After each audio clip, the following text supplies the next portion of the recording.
A question asked courageously, answered honestly, and lived authentically can change your whole life.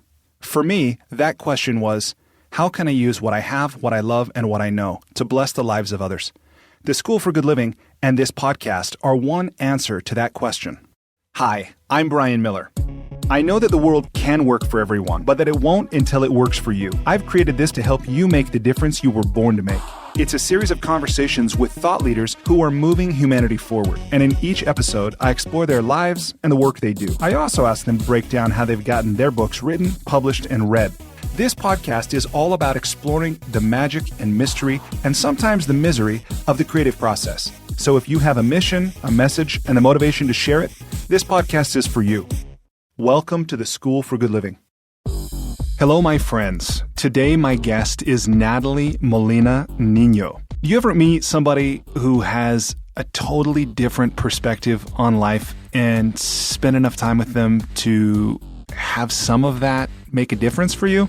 You know, I spent, close to 2 hours talking to Nathalie, and she was one of those people for me. We were introduced through a common friend. We'd never met before, but I was interested to interview Nathalie because she has some very different perspectives and experience in life from me. She's Latina, originally from Ecuador in South America, who came to the United States, raised here, learned English perfectly, spent time as the family's kind of interpreter in some ways, and describes in this interview the experience of feeling like she didn't belong here, which is a common experience that many of my guests have shared, but decided that she belongs everywhere. And I love the way that she just reframes, an experience that's so common and so disempowering. Today, Nathalie is an impact investor focused on making a catalytic impact on women in the world. A technologist and coder by training, she's a consummate entrepreneur and a storyteller at heart, passionate about telling the often untold stories of women changemakers. So Nathalie's book, Leapfrog, The New Revolution for Women Entrepreneurs, is a book that she wrote following her own advice. I love this advice. She says, don't follow your passion. These cheesy cliches that come through in the Instagram feed that in reality are horrible advice for so many entrepreneurs, especially entrepreneurs that don't have health insurance or who maybe are women or of color or other things that in some real ways are disadvantages in our society, not having access to capital. So her advice is not follow your bliss. It's to start a business based on something that pisses you off, something that makes you angry, something you want to change. And that is exactly what she's done, becoming an impact investor, targeting high-growth businesses that economically benefit women. She co-founded the Center for Women Entrepreneurs at Columbia University inside Barnard College. She says that so many of the things that are written about in business books or the popular business media in reality don't apply to many entrepreneurs, especially women and people of color. She today is the CEO and founder of Brava Investments. She's a serial entrepreneur, having launched her first tech startup at age 20. She now resides in New York City and has been featured on the Forbes 40 over 40. In this conversation, as with pretty much all of my conversations, we also explore her creative process, her writing process, and why she has pursued a vastly different array of things in her life and how they all weave together, which is interesting. Reminds me of that saying that life can only be made sense of looking backwards, and maybe these things aren't so different after all. So I think, especially if you're interested in entrepreneurship, that you'll find something valuable in this interview. And my invitation is to listen, to see what's probably a different perspective from one that you've had before, or at least from many, many of my guests. So with that, please enjoy this conversation with Nathalie Molina Niño. Nathalie, welcome to the School for Good Living. Thank you. I have to say, only heard about it recently, but I'm excited to be here. Tell me, what's life about? Period. That's the end of your question. Let's just start there. That's big. You know what I think life is about? I think life is about leaving this place a little bit better than we found it. Beautiful. It's like, that sounds like a Boy Scout. Is there somebody, there's a nature group that says that, right? Leave no trace. Yeah, take only photographs. Leave only footprints, take only photographs. Oh, really? Yeah. Oh, that's funny. I don't think I had heard that before. Yeah. Yeah, no, I think we have to leave our mark, but done in hopefully a way that's incrementally better. Yeah. Well, I was going to jump to this later, but we're right here. You talk about a question that Melissa Silverstein, founder of Women in Hollywood, likes to ask. What cave paintings will survive us and tell the world what we cared about and what we fought for? How do you like to answer this question? You know, I think that when it comes to those cave paintings, I want to know. I often say this when people ask me what sort of work I do or even what sort of investing I do. I say outcomes over optics. I think we spend too much time on optics and we don't focus enough on outcomes. But I will say this, that when it comes to this idea of what cave paintings are we leaving behind for people to remember us, I think that it's more than just outcomes, right? I think there has to be left with the future generations traces of how hard fought the progress was, right? Traces and even blueprints of how to build movements, of how to create change. Because I think that the mistake that we've made in the past is that in focusing too much on the end result, right, we're now left without some of the tools, right? And so when we see progress regressing, when we see, you know, so much forward movement start to feel like backwards movement, it would be amazing to have more of those blueprints, right? And I'm talking about more than just MLK and Gandhi, right? There are so many people, especially women of color, who were a part of these movements, who made forward movement possible, and whose stories and more than just stories, their tactics, their tools, all of the things that we desperately need now, right, have been erased. And I think that, to me, the cave paintings have to include not just legacy, progress, but also really clear insight into how it was done. Yeah. Well, you do a lot of different work, right? You do many different things, and over the years, you've done many things. When somebody asks who you are and what you do, or maybe somebody introduces you before a speech you give or something, how do you like to answer that question? Who are you and what do you do? I've settled on, it changes, not surprisingly, but I've really settled on this idea of being a force for catalytic change for women, because I think that I love the idea of a catalyst. I love the idea of being that little ember that sets other fires off, right? There is a tradition in my culture. I am Native American from South America, from the Andes. And I actually learned about it later in life. And I think that a lot of the Native American cultures have the same mythology, right? Which is this idea of, I think in North America, maybe it's the eagle iconography. In Latin America and South America, it's the condor, right? And the condor generation, which happens to be my age group, were the group that took flight and that tend to speak a lot of languages and have lived in a bunch of countries. And it's funny because I learned about all this after I had learned a bunch of languages and lived in a bunch of countries. And you're like, hey, that's me. Yeah. It's like the prophecy fulfilled. It's funny. Yeah. Somebody was like, of course, you're such a condor. And I was like, what does that mean? And they kind of explain this mythology, and it ties to that thing that we all remember, right? When people thought it was, the mythology was the end of times. What was it, like 2012, right? Yeah. And it was just the end of the calendar and an era, right?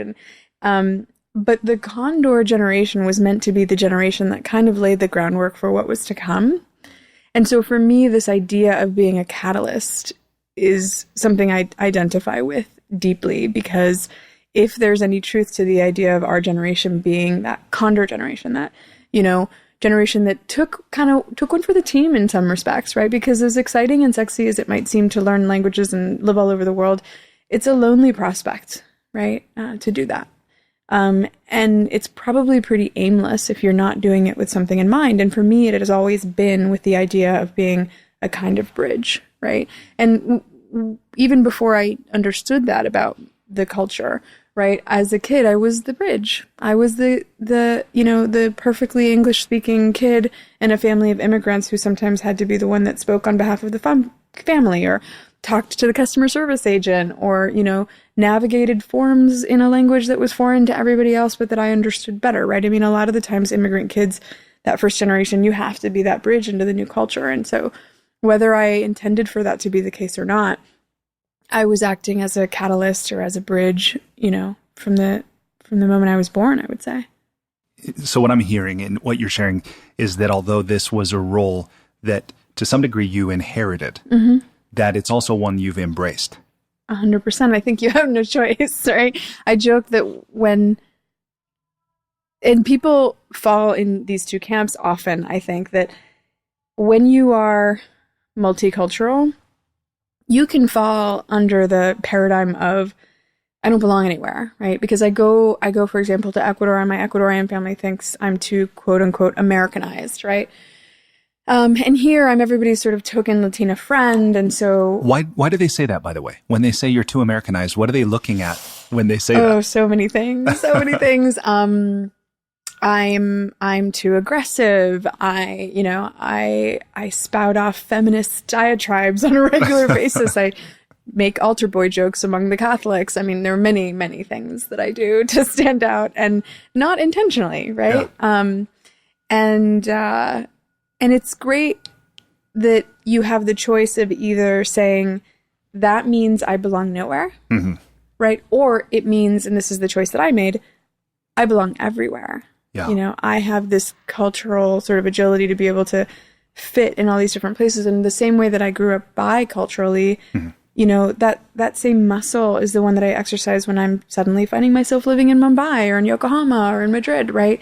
And so I guess to your point about you inherited something and you can decide to sort of, make lemonade out of those lemons, I think that's part of what this is. It's like you can either take it and be victimized by it, or you can take it and make it your asset. And in my case, learning how to be a bridge early on, I think, is what was ultimately training for me now to be a true catalyst.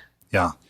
No, I can see that. And I think not everyone perceives that there's even a choice to embrace what, has been inherited.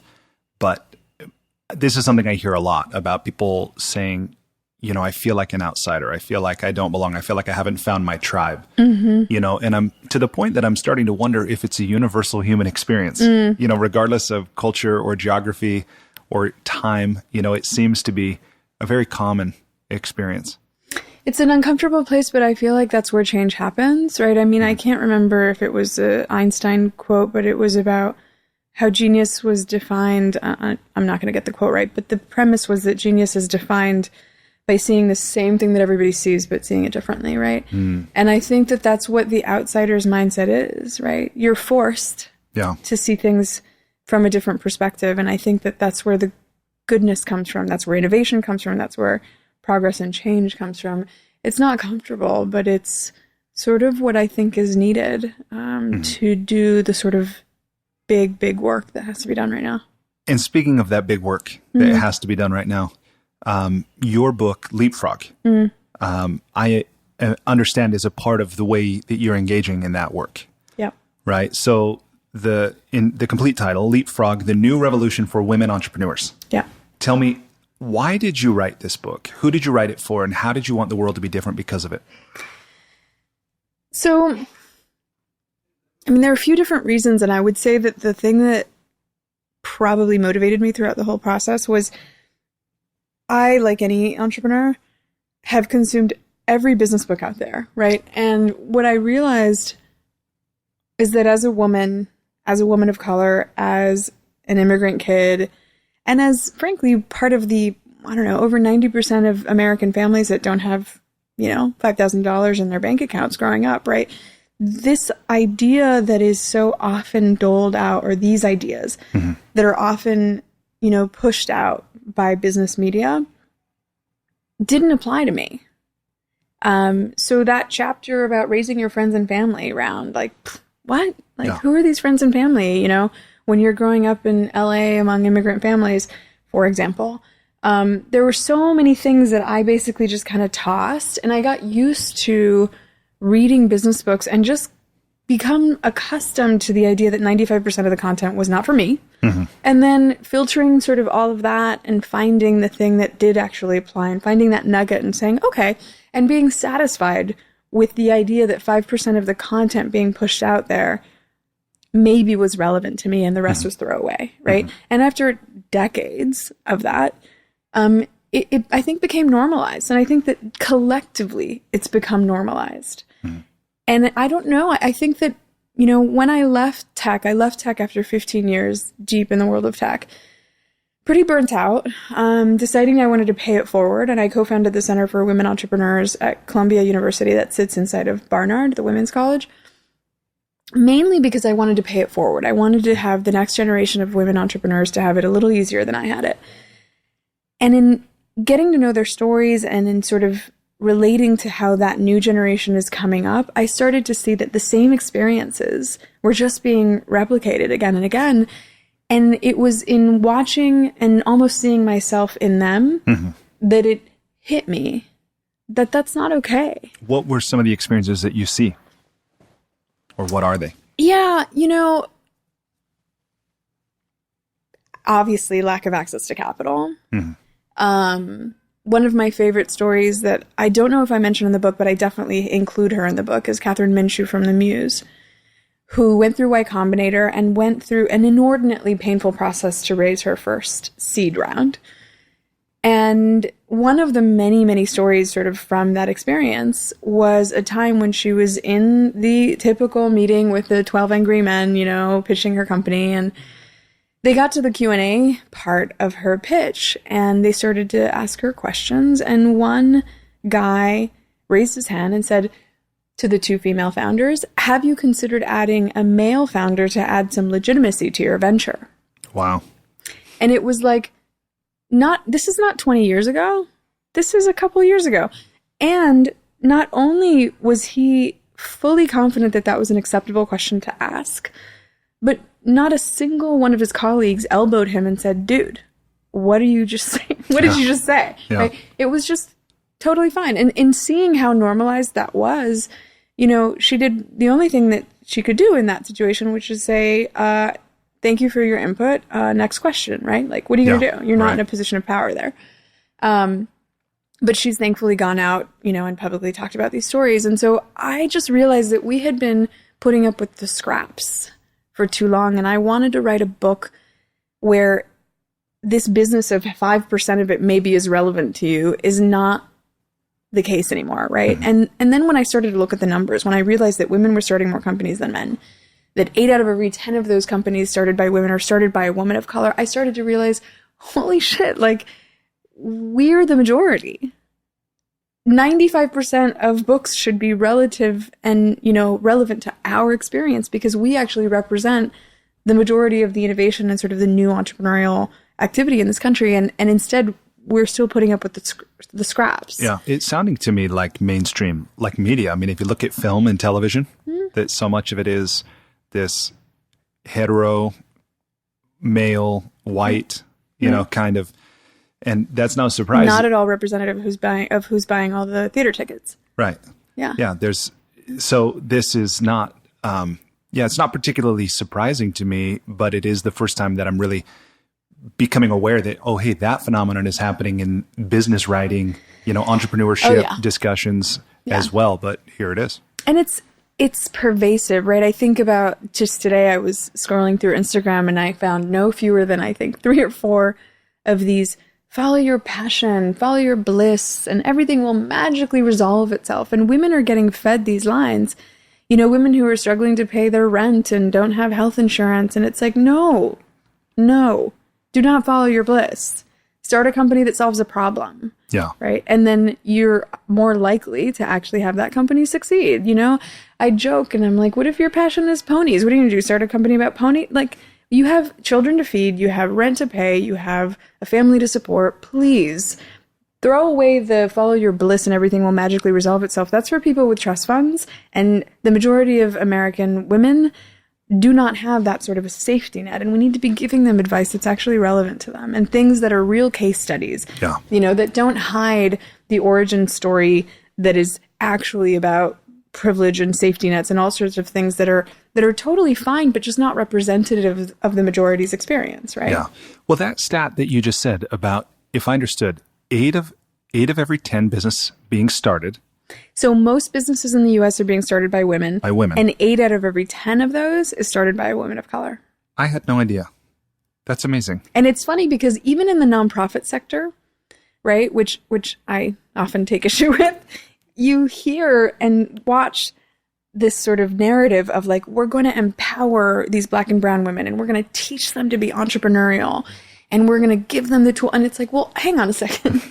They're the single most entrepreneurial people in this country. We need to be taking cues from them. And what we need to be doing is taking the obstacles out from their way, right? And these business loans we're not giving them. And these, double standards about how both capital and resources and influence and media and so many things that help a business get up off the ground that they're not getting access to. What we need to do is sort of just unleash all of these things and just remove obstacles, which is ultimately, I think, what the book was designed to do, right? Yeah.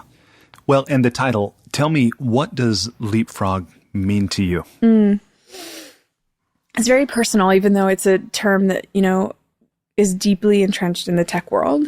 A friend of mine actually recently sent me a transcript from a speech that JFK gave during the race to the moon, right? And about how we need to leapfrog technology and science in order to get to these big goals like getting to the moon. And so it's a not a new term, but the way that I'm using is I'm saying, okay, so in South America, for example, in Ecuador, I remember seeing a farmer who never had a landline in his home suddenly walking around with 2 smartphones in his pockets. And he was using WhatsApp and he was asking me to pay him on Zoom. I mean, just from one generation to the next, less than a generation, right?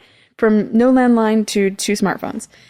And I thought, that's what we need, right? When the World Economic Forum says it's going to take 170 years for women to get to gender parity, we cannot follow the usual path to progress. We have to leapfrog the same way that we aspire for example, the developing world to leapfrog technology. We need women to leapfrog over and across all of these sort of standard, well-trodden paths towards progress and multi-generational wealth and all the things that take sometimes decades to happen. We have to equip them with the kind of tools that say, you know what, we're not going to wait 10, 20 years for this to happen. We're going to see this happen not just within your lifetime, but within the next 5 to 10 years, right? And I think that's the thing is anybody with power, influence, and capital got there because they took shortcuts unapologetically, right? Whether they were conscious of that or they were unconscious of that. They just happen to have been born in the right zip code, right? Yeah.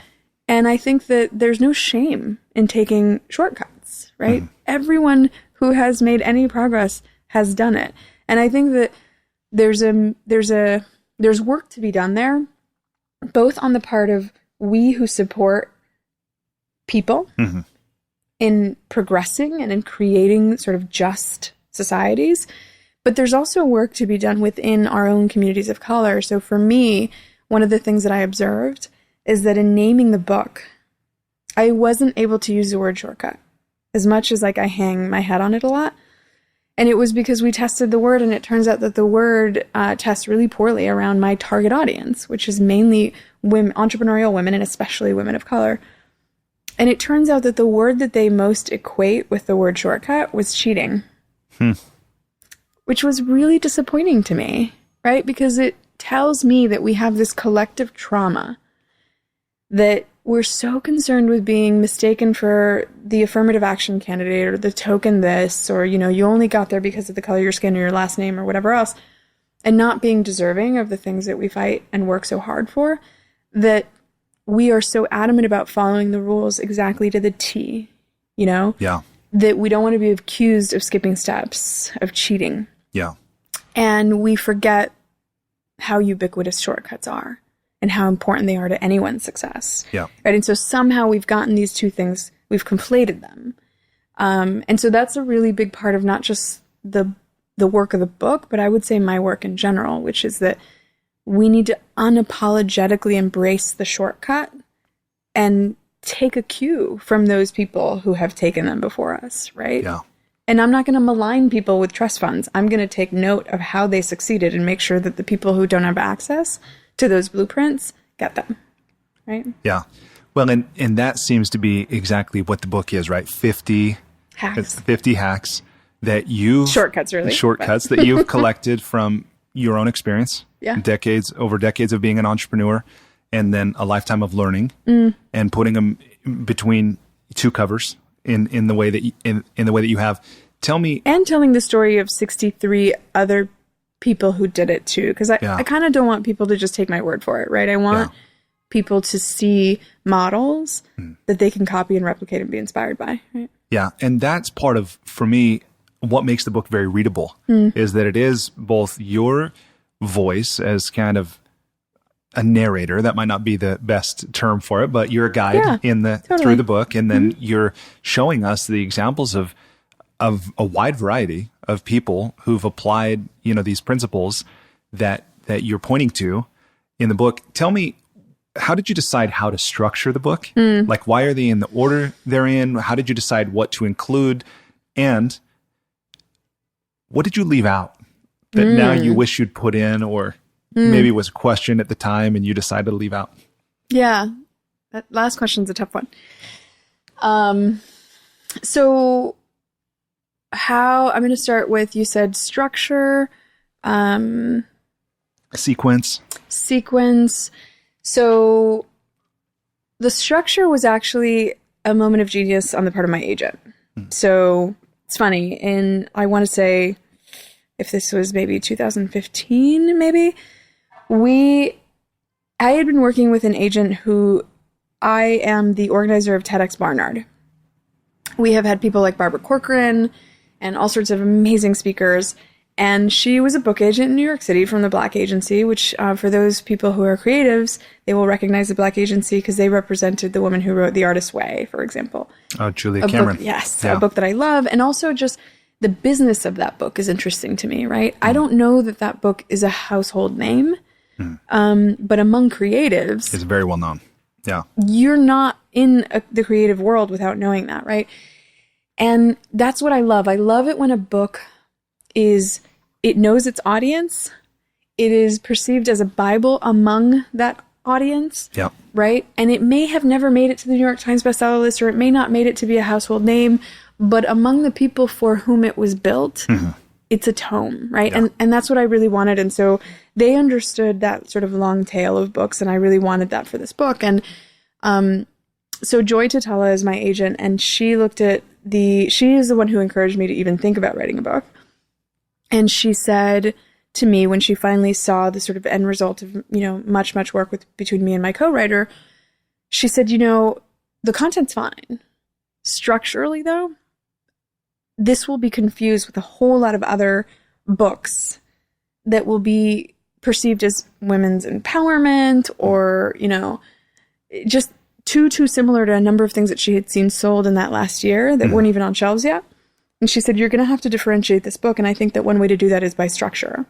And so the folks from 37 Signals had written a book called Rework. Yes. Jason Fried and David Hannemeyer Hansen. Yeah. Yep.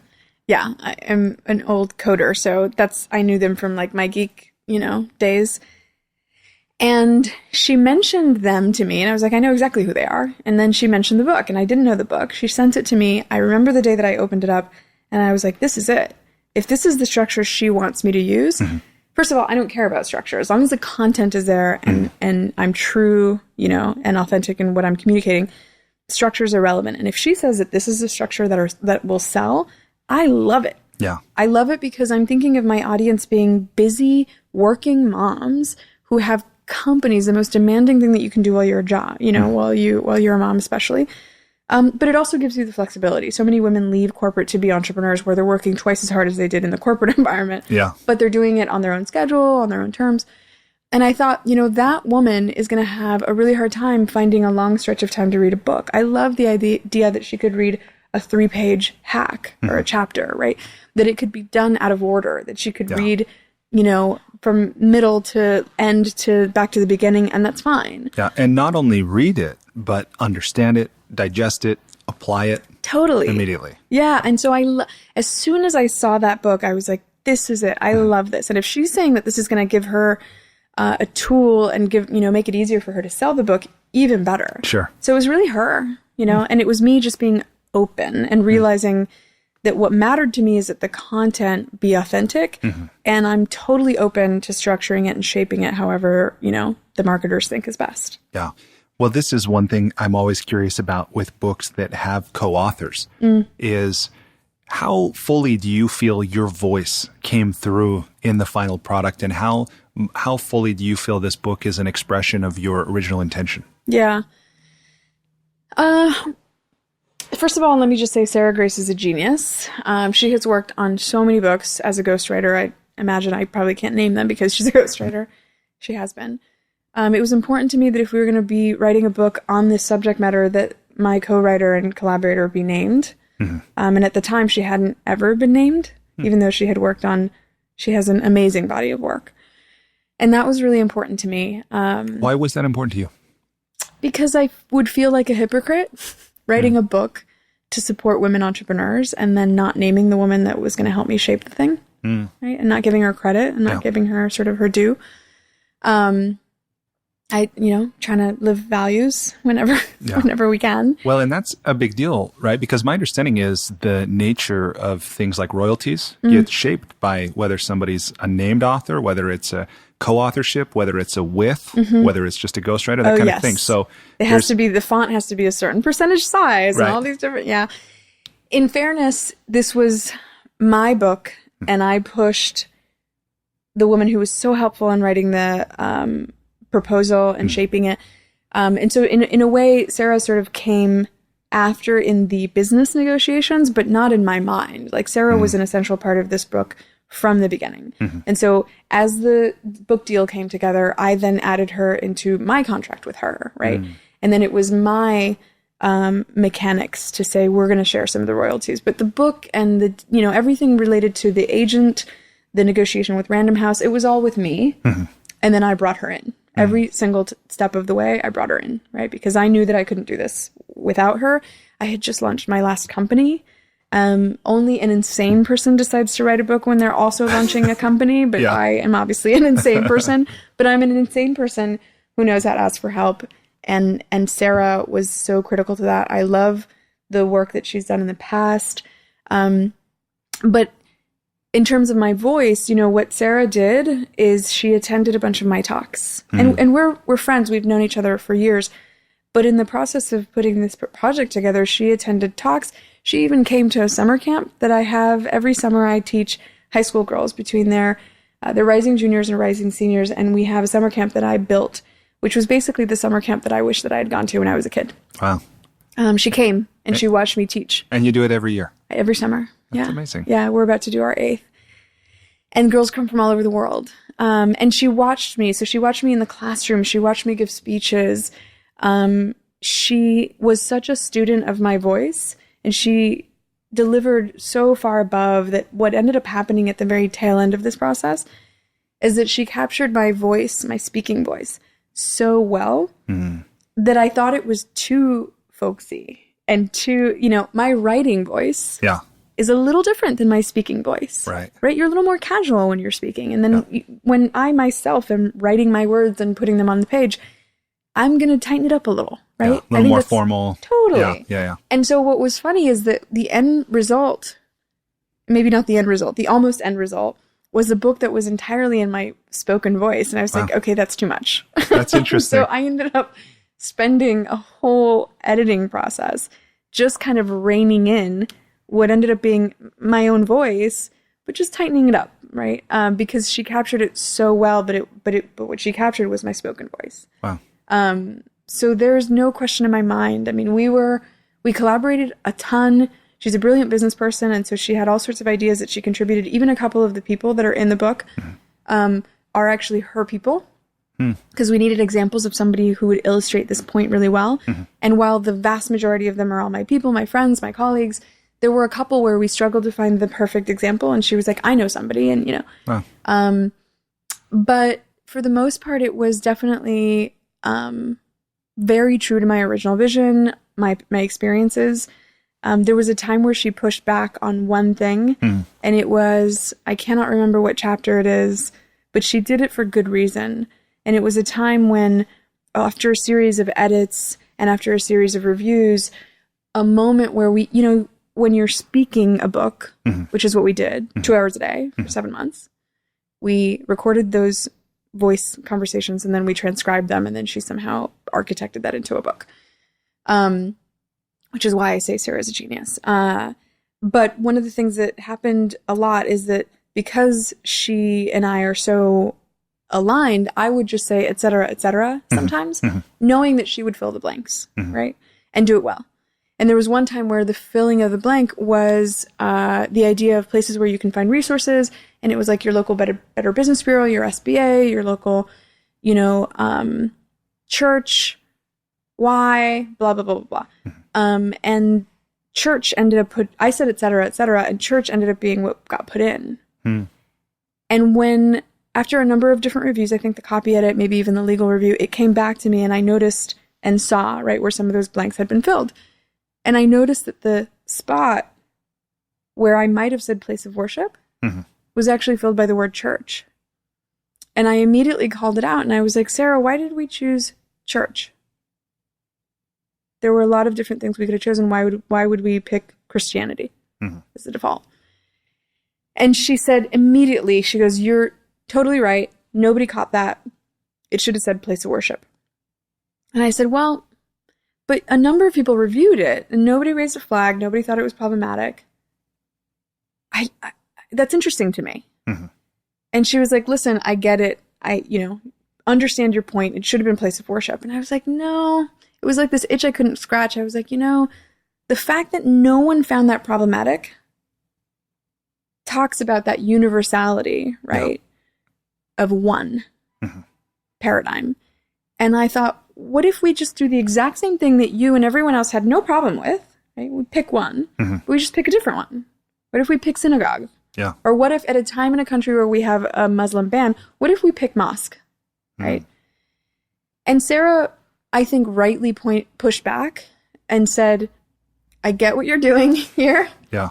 I'm aligned with your values, but that's going to draw needless attention to something that is not the point of the book, right? It's going to potentially even...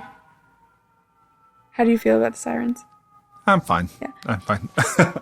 It's going to potentially even create and stir up controversy and problems that are not at all in service to what you're trying to do, right? It's going to be distracting, she said. And I think that she was potentially right. There was a risk that that's exactly what would happen.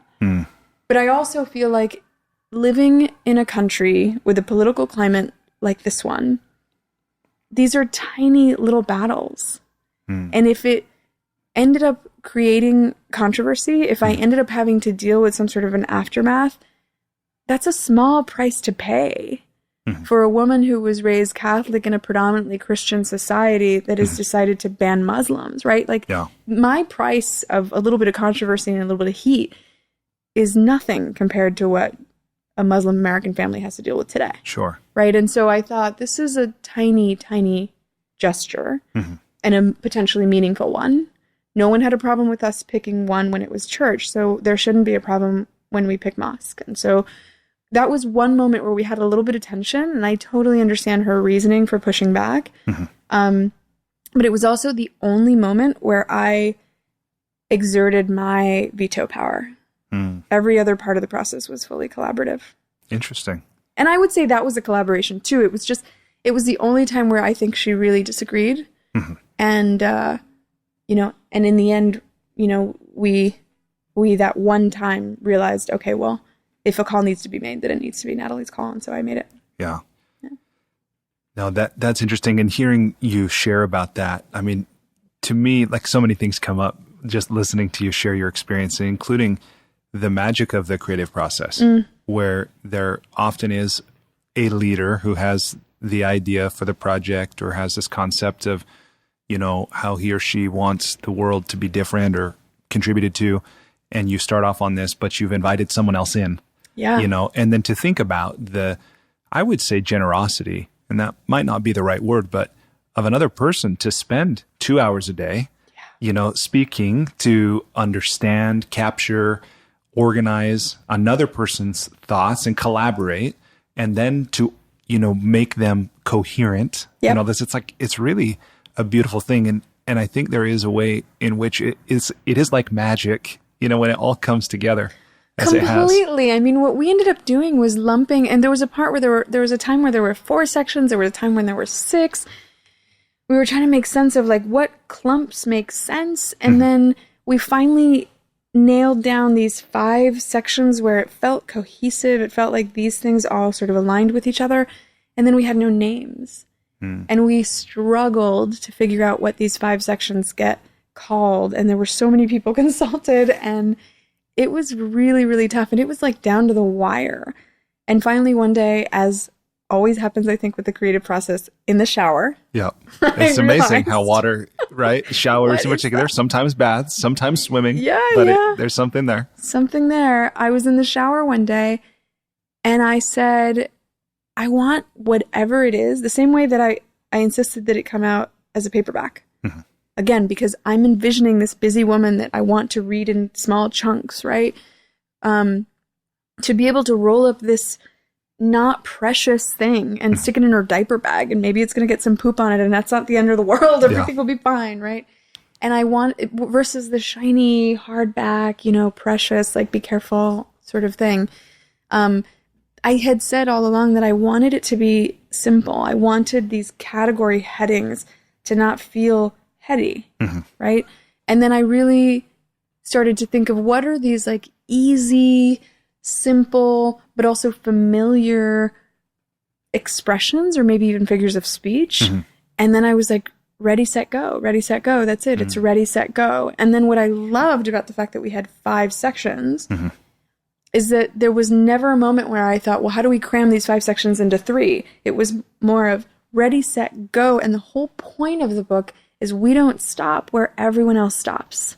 We don't leave you at the point of where you've launched your company and then leave you on your own. Yeah. Right? We go that first and second step further by saying ready, set, go, then fund, then grow. And it just felt so simple and like all, I think, beautiful things. So obvious. Yeah. In some ways. And yeah, that was like right towards the end. That's awesome. That's really cool. And, I'm thinking of people who are listening to this now and about how I think there are people who are in the creative process right now. They might feel stuck. They might feel they're struggling, and if nothing else, I hope they take away this, like some encouragement from the idea of it's a process. Yeah. You're not alone. You can ask for help. I think many people get stuck even being willing to ask for help. Other people are willing to ask for help, but then they maybe don't allow themselves to receive it. Right. So your example of doing both, that, and then part of what is in there for me too is this idea that there was some urgency with a deadline that helped, create whatever, a creative pressure that ultimately was resolved. And then here's a really beautiful example of when you knew your audience, you knew you wanted it in paperback, which you didn't mention this, but of course a paperback is also less expensive, cheaper, right?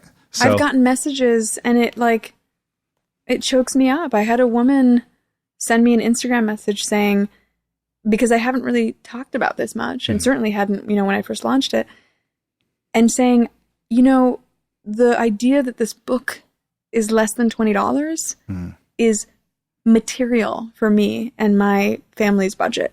Yeah. And I just want you to know that I see it, I noticed it, and I appreciated it. That's cool. It was just like, I got that message and I got all choked up and I thought, yeah, that's exactly why we did it. Yeah, that's really cool. Because when we put these things out into the world, we never know, who will receive it, the impact it will have. And I imagine that must be really gratifying to hear that. Yeah. Yeah. Because that's one woman who took the time to tell me, and how many others, don't have the time to be writing an author and finding her Instagram account and sending her a message. But I so appreciated it. It hit so many nerves for me. Right? That's cool. And it reminded me that this is when you know your audience and you're working with people who are experts in their fields, right? Be it Sarah, my co-writer, be it Random House, the publisher, Tarsha Paraji, be it, Joy, my agent. They all had amazing things to contribute. But the thing I knew, right, the thing that I just had to sort of keep as my true north is who I was talking to. Right? Yeah. That's awesome. Well, let me ask a few things as I read your book that stood out to me and I wanted to know more about. One of them is, and you talk about this early, but your abuelita, right? And what she taught you. Yeah. Will you talk a little bit about that here? Yeah. Gosh.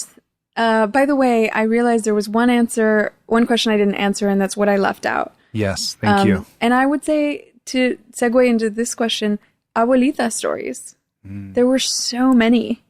There were so many that I think I left out because they were more life advice, and the challenge with a book like this is making sure that even the things that are fundamentally personal and emotional, you want them to be, I wanted it to be a hardworking book. I wanted it to immediately map to something that people could make actionable. And I also am sensitive to the idea that the book might not be taken as seriously if it was perceived as self-help. So that was another reason, right? As a woman, as a writer, I want to believe that, people are evolving and things are progressing, but the reality is there are some constraints that we just have to work within, right? Even as an investor, I recently had a conversation and we were comparing the names of people's theses and sectors, right? And so Deval Patrick at Bain Capital, love him and his work. One of his verticals is health and wellness, right? And nobody thinks twice about that. This is a very well-respected former governor, right, who is now investing with Bain Capital, and people think health and wellness, and they think, a man is investing in health and wellness. How progressive of him, right? A woman invests in health and wellness, and people assume it's curly Q fonts and yoga pants and things that the investment world might perceive as fluffy, right? So I don't call it that. I call it healthcare. And people are like, wow, that's a little dry. You know what? I have to work within the constraints of our culture. And Deval Patrick might get a pat on the back for investing in health and wellness. I will be taken less seriously if I call it that, right?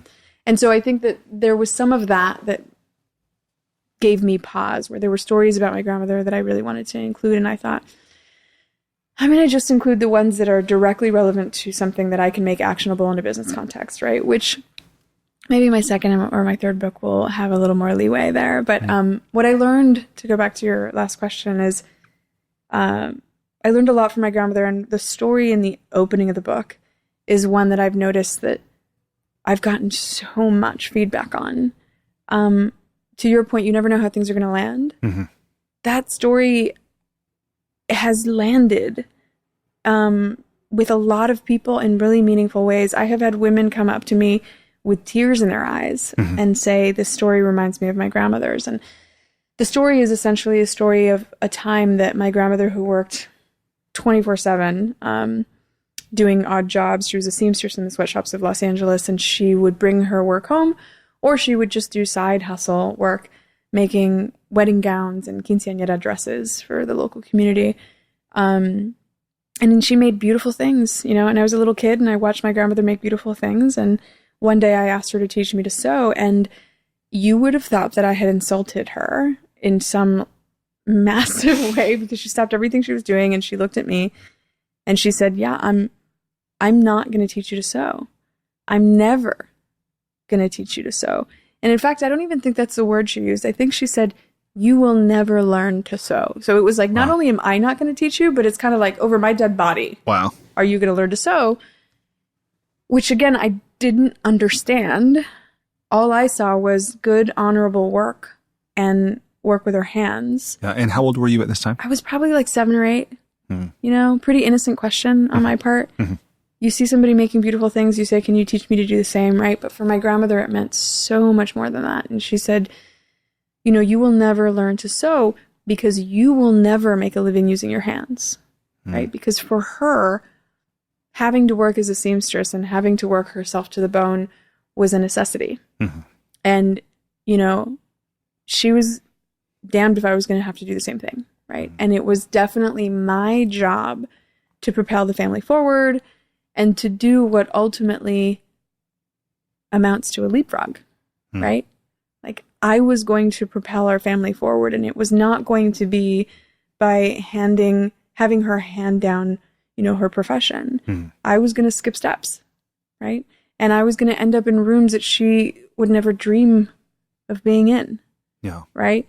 And I was going to accomplish things that were beyond her wildest dreams. And I have. And I think that what she said to me in that moment, which I think that a lot of, our elders sometimes do, is she lit a fire under me and she made it seem non-optional, right? Like, this is your job. Yeah. And we're all banking on you doing this, right? And I think going back to our earlier conversation, right, I could see that as a burden and a weight, and I think it can be for a lot of people. Or, I could frame it as just, this is my job, this is why I'm here, right? Yeah.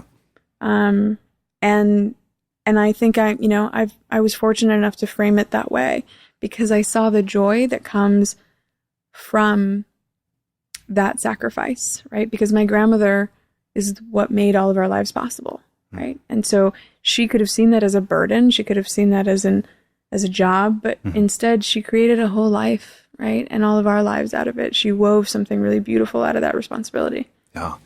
That is amazing. And my understanding is that your family then went on to own some of the factories. Yeah. Right? So this was in steps. Yeah. And you've said, taken and built on that success and that sacrifice in some pretty remarkable ways.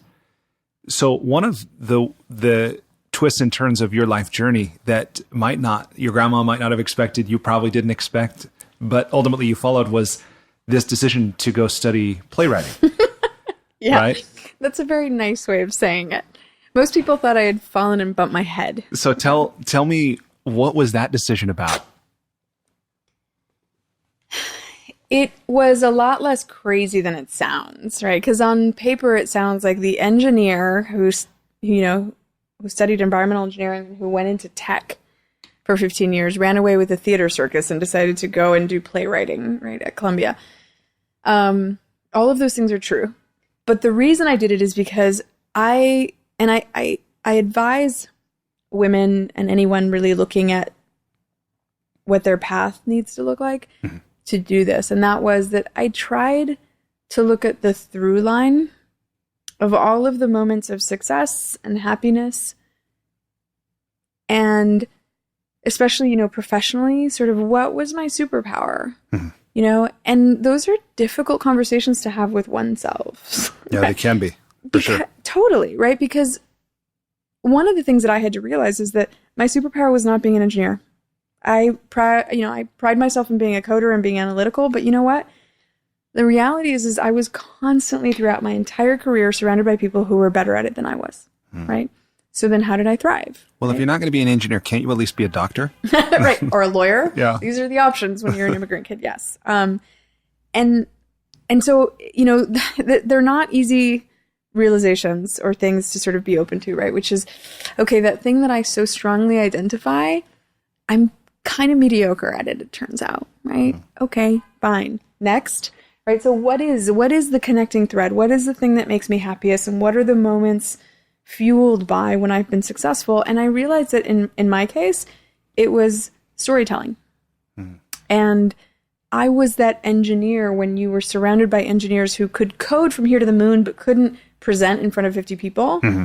I was the one who could, right? I was the one who had that fluidity with language, with explaining deep, deep tech to laymen, which is ultimately storytelling. And so I thought when I left tech, if I'm going to do anything on a sabbatical, I'm not wired to be the kind of person who goes to a beach and hangs out for a year and, recharges my batteries that way. My way of recharging my batteries and becoming sort of whole again was to occupy myself with something radically different.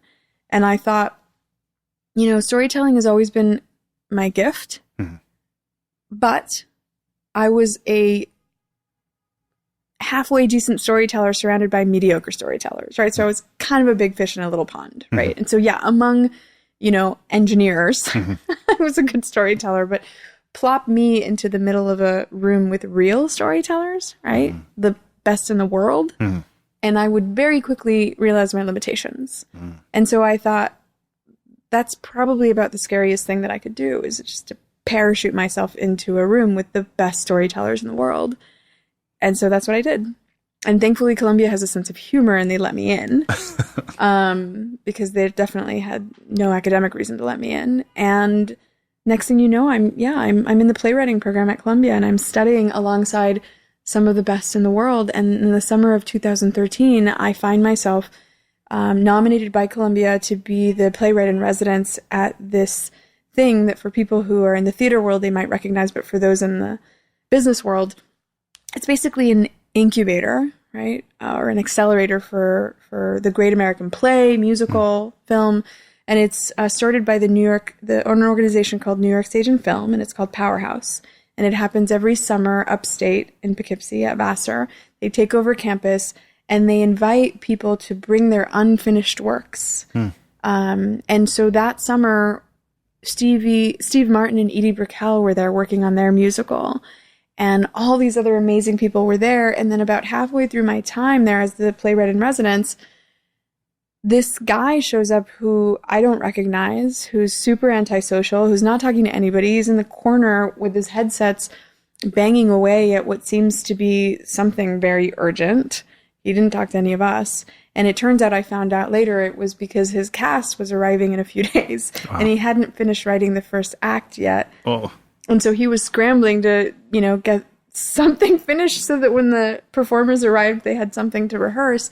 And it was Lin-Manuel. Wow. And he was working on what was then called Hamilton Mixtape. And so my friends call that my Forrest Gump years, where I just randomly landed in the strangest places with the most interesting people in the world. And, it was probably the best thing that I could have done to sharpen my business skills, is to spend a few years working on being a storyteller.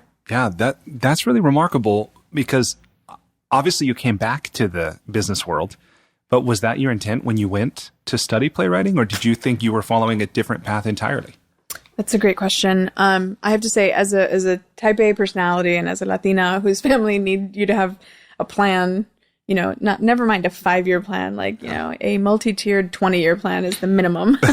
The biggest challenge for me in deciding to go back to school and to study playwriting was to embrace the words I don't know. Because whether it was my business colleagues who all thought that I had, again, fallen on my head and run away with the theater circus, to even the people who were in my family and my friends who just worried about me, who just said, you were kind of at the top of your game and now you're studying theater? Like, what the hell's going on, right? What's your plan? And I was very tempted to come up with some answer that would at least appease them. Because I think that we're human. We want to please people. We don't necessarily thrive in ambiguity at all times. And that was the challenge for me, was to really be okay with being at that lunch with that friend who cared about me and who was concerned, and just be comfortable saying, I don't know. I don't have a plan, because I really didn't. I knew that storytelling was, if I had a superpower, that was as close to it as I had gotten. If I was going to strengthen that superpower, I knew that hanging out with New York theater people was the way and the place to do it. But it was really just kind of a pursuit of something that I knew I was already good at, that I could be better at, without necessarily knowing where I was going to land. And I always want to be honest when I tell that story, because I think that it's very easy, and I think we all do this, that once the end of the circuitous path has arrived, or you've sort of landed someplace meaningful, going back and telling the story, no matter how circuitous the path was, it's always sort of a neat and tidy story. Right. And people believe that you sort of knew where you were going to land, and I had no idea where I was going to land. Yeah. And that's okay, and that's part of the process, Well, right? that's like that saying, is it Kierkegaard? I don't know who it's attributed to, but about life can only be lived forward, but made sense of looking back. Mm-hmm. And then what Steve Jobs says about connecting the dots looking back. So yeah, we can construct this really tidy narrative, after the fact, but having the courage or the willingness to follow, what interests you or what you feel called to do or what scares you. Yeah. I really admire that. And one of the things that I love in what I'm hearing you share here is that you were aware of your strengths or you were aware of your gifts and you wanted to go refine those. Where I think for many people in our society, a tendency, and maybe this comes from schooling or the way we parent, I don't know, is to become aware of our deficiencies and attempt to compensate for those, as opposed to recognizing what we're good at or what we enjoy and then going all in on that. Yep. So plus what I love in what I'm hearing you share is, to me, this does seem a little bit, this might be a little dramatic, but it still seems this way. It's a little bit shamanic too, where you go out, you leave the familiar, you leave the comfortable, the known, you go out, you have an experience, you learn something, and then you bring it back and you share it with others. I think it's really cool. It's funny that you say that because my thesis, in order to graduate, right, at Columbia, I had to write a play. It was actually a first act of a play that was then performed in a workshop setting. I had some of the most amazing people support me through that process, but one of the things that I found as I was writing it was that I was falling into conventions that I had already experienced. And so this is going to be one of those moments where I'm terrible with names and it's going to show. The guy who, Sorkin, writer for The West Wing. Aaron Sorkin. Yes, Aaron Sorkin. I was writing a political drama that people kept complimenting and saying that it reminded them of The West Wing. And every time they would say that, intending to compliment me, my eyes would roll back as far as they possibly can in my face, because that is not what I was going for. I'm not trying to copy Aaron Sorkin, right? And so in order to blow that story up and to do something that was uniquely mine and somehow resist the temptation to follow something that I had already experienced, I ended up drawing from some experiences that I had had in the Amazon rainforest with plant medicine. And I spent nearly 2 years studying ayahuasca as a scholar, which anybody who listens to this and knows me will probably wonder if I'm telling the truth, but it's true. I've actually never tried ayahuasca. But you've studied it. I studied it for 2 years. Wow. Scholarly research, it was pretty hilarious. And then I introduced the concept into the play, which was like throwing a grenade into the middle of a play. It no longer got accused of being in any way similar to The West Wing. Let's be super clear. Yeah. Because then this otherwise political drama turned into more of a shamanic experience. And it was a funny way to end my time at Columbia studying theater, because I started off as a businesswoman learning to study playwriting, and I ended up really tapping into the things that it turns out I cared most about, which was fundamentally the culture from which I come, right? Things like ayahuasca from the Amazon in Ecuador, where I had lived. And then also the repetitive thematic structure of women in power and exploring it. Ultimately, that's everything that I wrote while I was at Columbia was some sort of an exercise in working out these ideas of women in power and that relationship, right? So interesting. Not where I thought I was going to land. Yeah. Coming out of tech. Well, then I think of that saying too, there are no straight lines in nature, right? In life, very seldom do we draw a path from here to there and get there in an enjoyable way. We might willpower, struggle, or whatever, but no, I'm really touched by your willingness again to do this, and it doesn't surprise me given some of the other things you share about in the book, including one about, you talk about trusting your intuition at one point and going and having an exam that helped you become aware. Will you talk a little bit about that experience, and then I actually want to ask you from that about intuition? Yeah, sure. I will say this. Part of the reason I talk about that is because it's not, I don't want to use the word natural. It doesn't come easily. As someone who is very well trained to be analytical, right? Right. The same way that I think that I learned from the experiences of my family in manufacturing and in the sweatshops of Los Angeles and tried to go to clear the opposite thing, right? Where I'm like, let me go into tech, let me work in an office setting, let me, never be in the same place for more than 2 consecutive weeks. Like, let me do something that seems polar opposite to what I grew up with. I think in some ways, my forcing myself to become an incredibly analytic person was in some ways possibly a reaction to South American magical realism, right? And a grandma who took you as a baby to see the witch doctor because she thought you had evil eye, and all these things that I was, fully convinced were ridiculous. Well, did you? Well, if you asked her, she's passed, but if you had asked her, she would have told you, well, did you get better? And of course I did. Yeah. So that's all she cared about. But I think that my analytical nature was in some ways a rebellion, to that.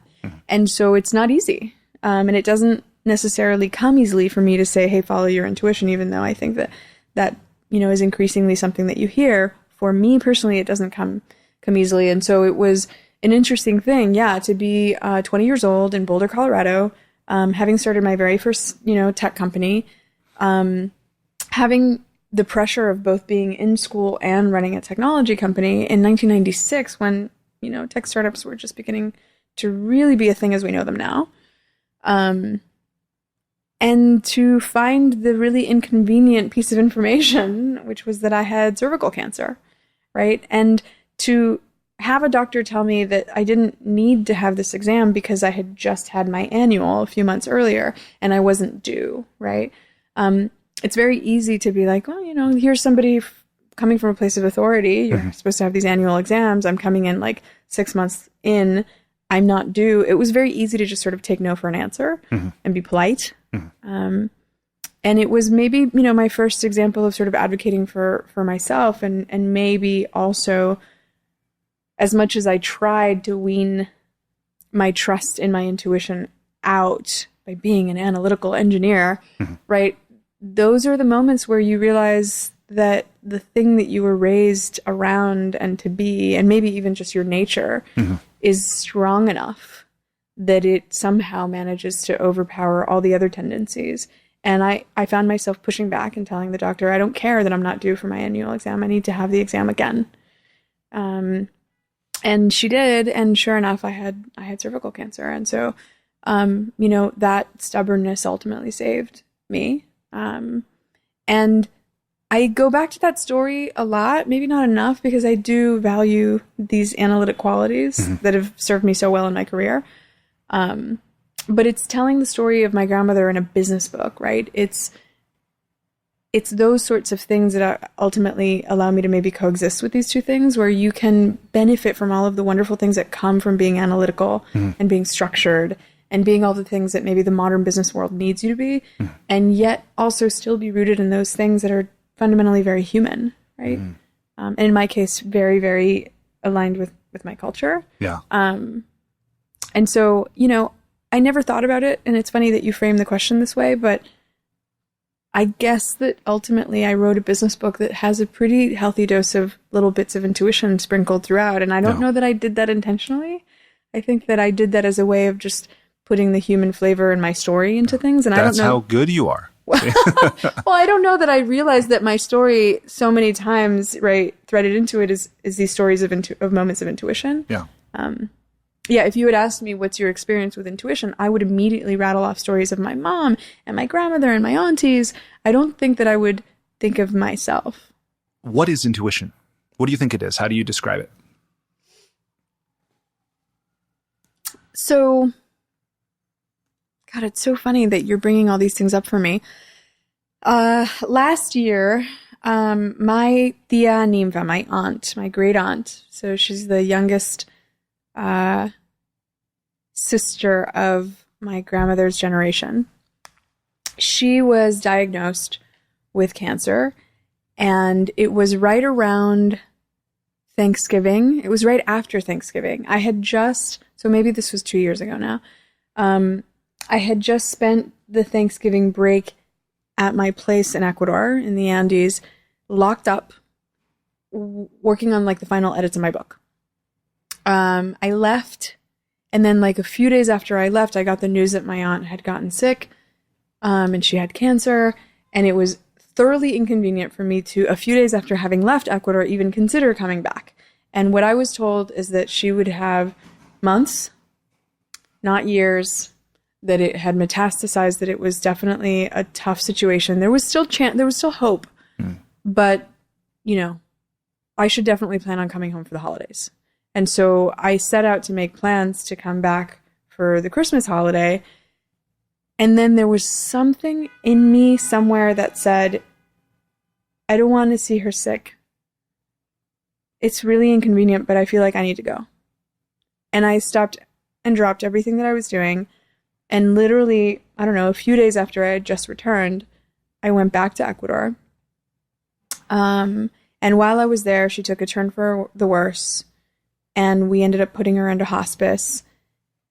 And though she was sick, she was joking.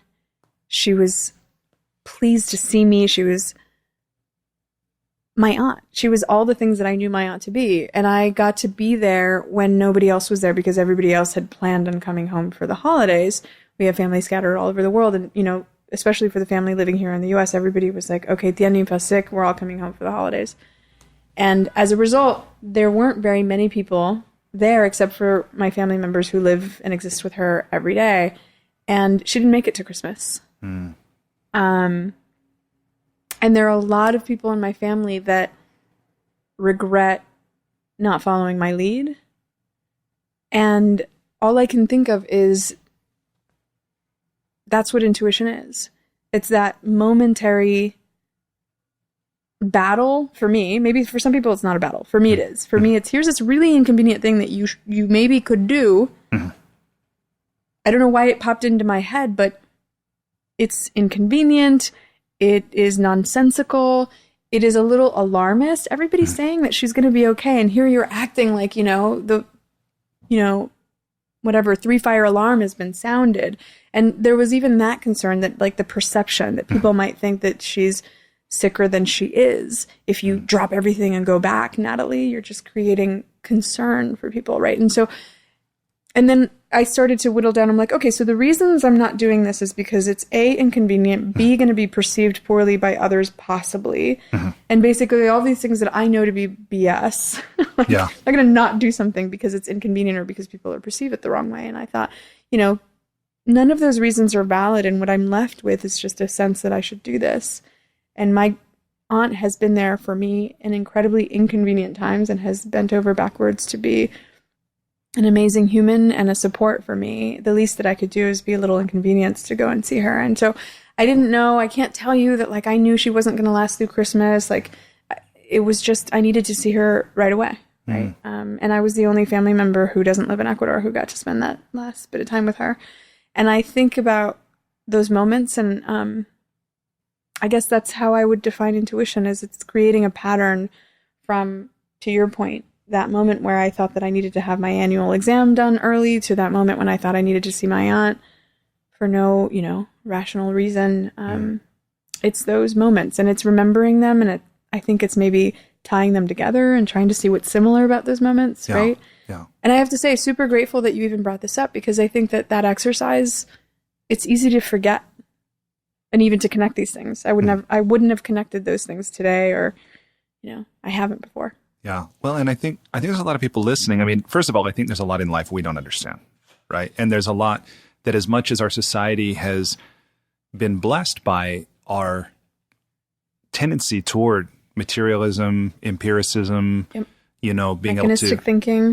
Like all of this cause and effect, very rational, linear, logical, like all of this, that's in and of itself, although it can bring material progress and success, it doesn't necessarily bring fulfillment, satisfaction, sense of connection or meaning and this kind of thing. And so that is, again, part of what I've been impressed by in reading some of what you share in your book is about how you do listen to this aspect of yourself. You do not only listen, but you follow.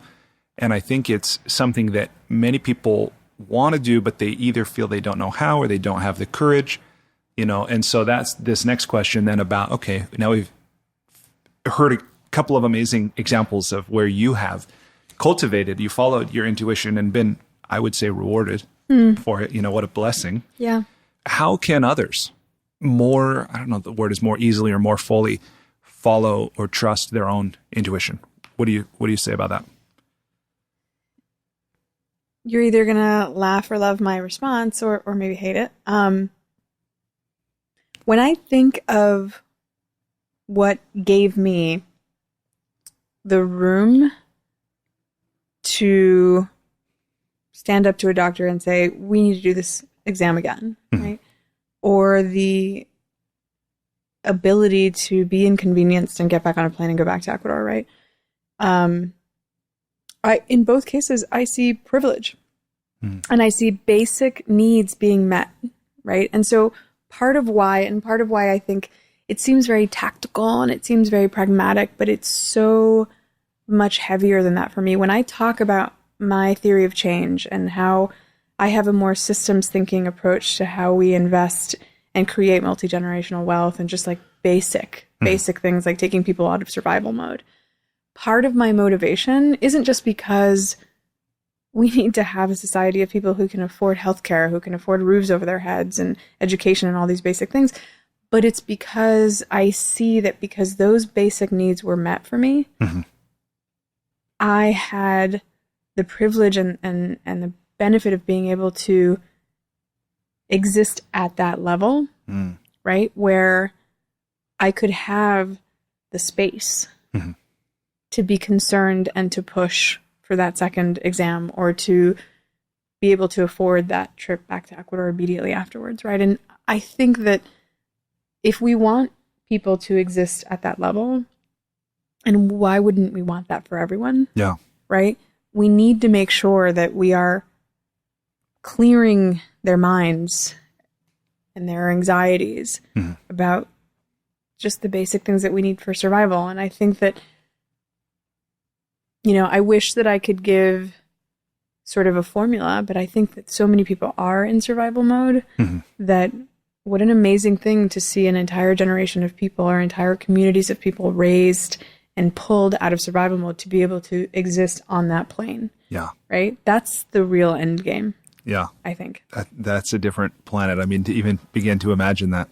Yeah. It's, I think I mentioned this to you in email, but I had the opportunity yesterday to visit Charity Water and interview Scott there. And one of the little on the boards that gave stats and messages talked about the fact that there are more people on the planet today with cell phones than toilets. I thought that, that's shocking. I'm not even sure what to make of that because, that they can afford a cell phone, but not a toilet and what the implications of that are. But at any rate, I agree. And yeah, I could go sideways on this for a while too, because I think about this utopia, which as we know, utopias don't exist, right? But we also know that the way we're living as a global society is not working, and whether it's in the developing world where people do lack something as basic as a toilet or clean water, or here in the developed world where rates of suicide, are still rising or addiction to opioids. Clean water. Yeah, or still clean water right here in America, which is really remarkable. So there's no, anyway, I could go sideways on that for a while. But in the interest of time, I want to move us to what I started calling the enlightening lightning round. Ooh. So if you're open to that. Of course I am. And then there were a few other questions I didn't ask about your dog. I understand your dog passed. Yeah. Sorry to hear that. Thank you for mentioning it. Yeah. That was another moment, right, where the vets said that we had weeks and it turns out we had days. And in a moment just like the one with my aunt, a friend of mine has a beautiful house by a lake in the Catskills. And I just hadn't thought of it. Like I hadn't thought that it was so urgent. I was focusing on taking care of her and the vet appointments and the drugs that she was taking and all these different things. And then the weekend flew by And then it was Sunday, and it was Sunday night, and my friend said, why don't you go to the Catskills and spend time at the house next weekend? And I was like, that's a great idea, first of all. And second of all, I don't think I'm going to wait till next weekend. I think I'm going to take her now. And I made a reservation for a car that night. And first thing Monday morning, we hopped in that car and we went to the Catskills, and we spent 3 days with her frolicking on, in the hills of I keep wanting to say Poughkeepsie for some reason, of the Catskills. And she was starting to lose mobility.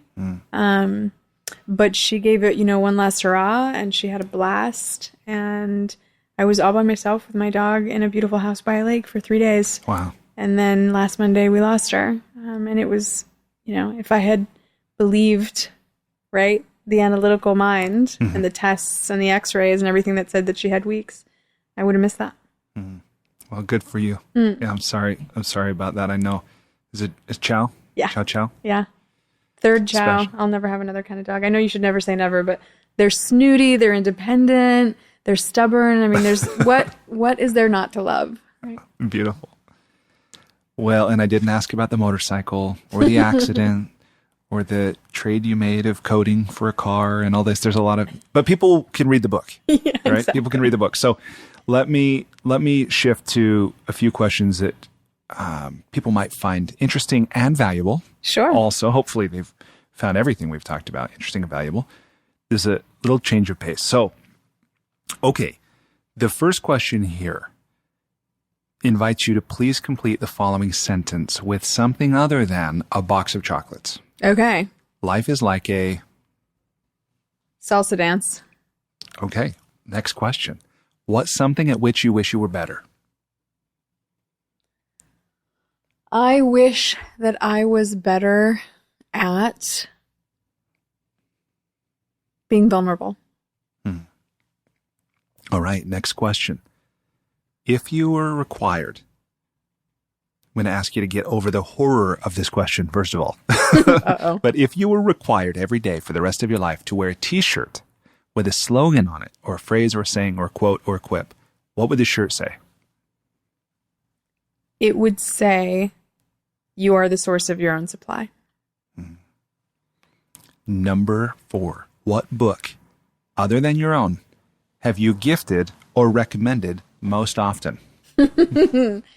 I just gifted you one of my two, and I have to say one of my two favorites, otherwise my friend Sam Cass will kill me, cookbooks, which is La Latina, written by Chef Grace Ramirez. Beautiful book, by the way.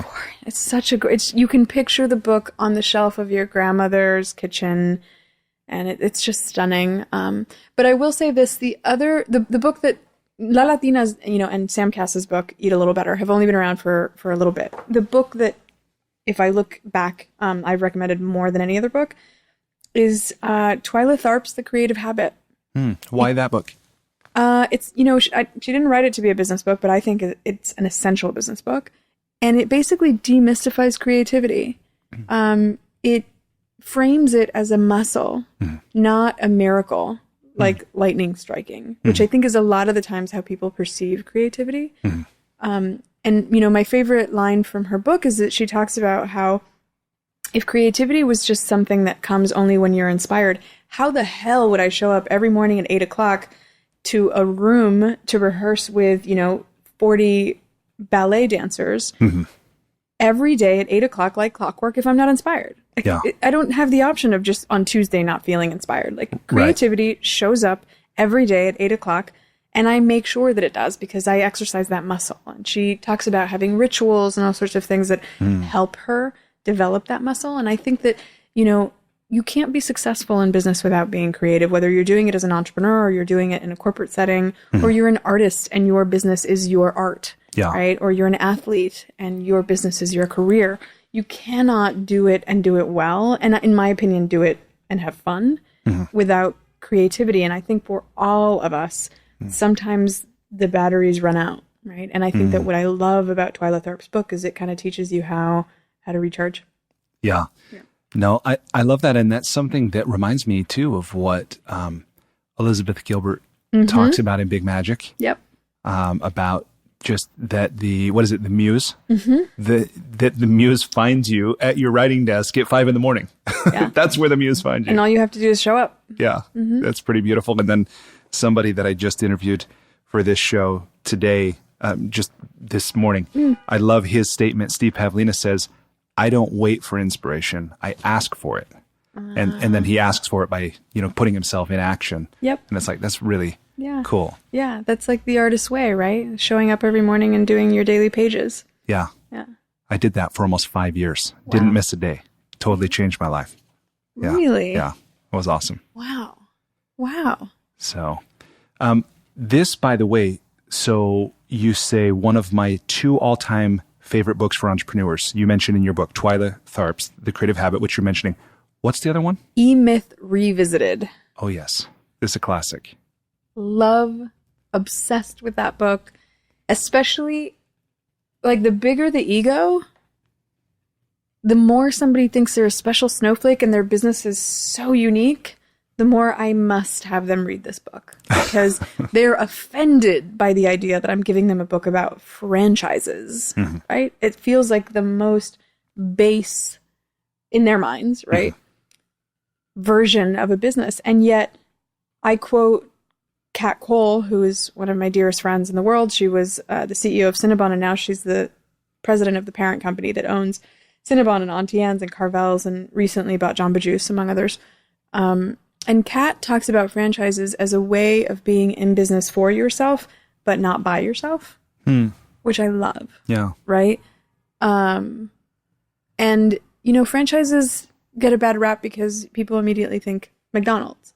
But a franchise can be anything, right? It can be gyms, it can be tutoring classes, it can be any number of different things. It's not what you're selling. It's the fact that you're basically building a business that entrepreneurs can essentially, right, replicate. Yeah. And what I love about that book is that it takes stories of people who were flailing at their businesses, and it shows you through basically consulting engagements or case studies, right, how they not just recovered, but then figured out how to thrive.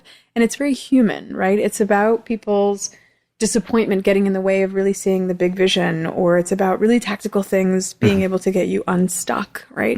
So it's a combination of deeply human problems and also really pragmatic, practical things. I love it. It's a huge inspiration for me always. Yeah, that book comes up a lot. Does it? For sure. Okay, next question is about travel. So you travel a lot. What's one travel hack, meaning something you do or maybe something you take with you when you travel to make your travel less painful or more enjoyable? Well, today is a crappy time to ask me that question, but the answer to that for the last 23 years has been my dog.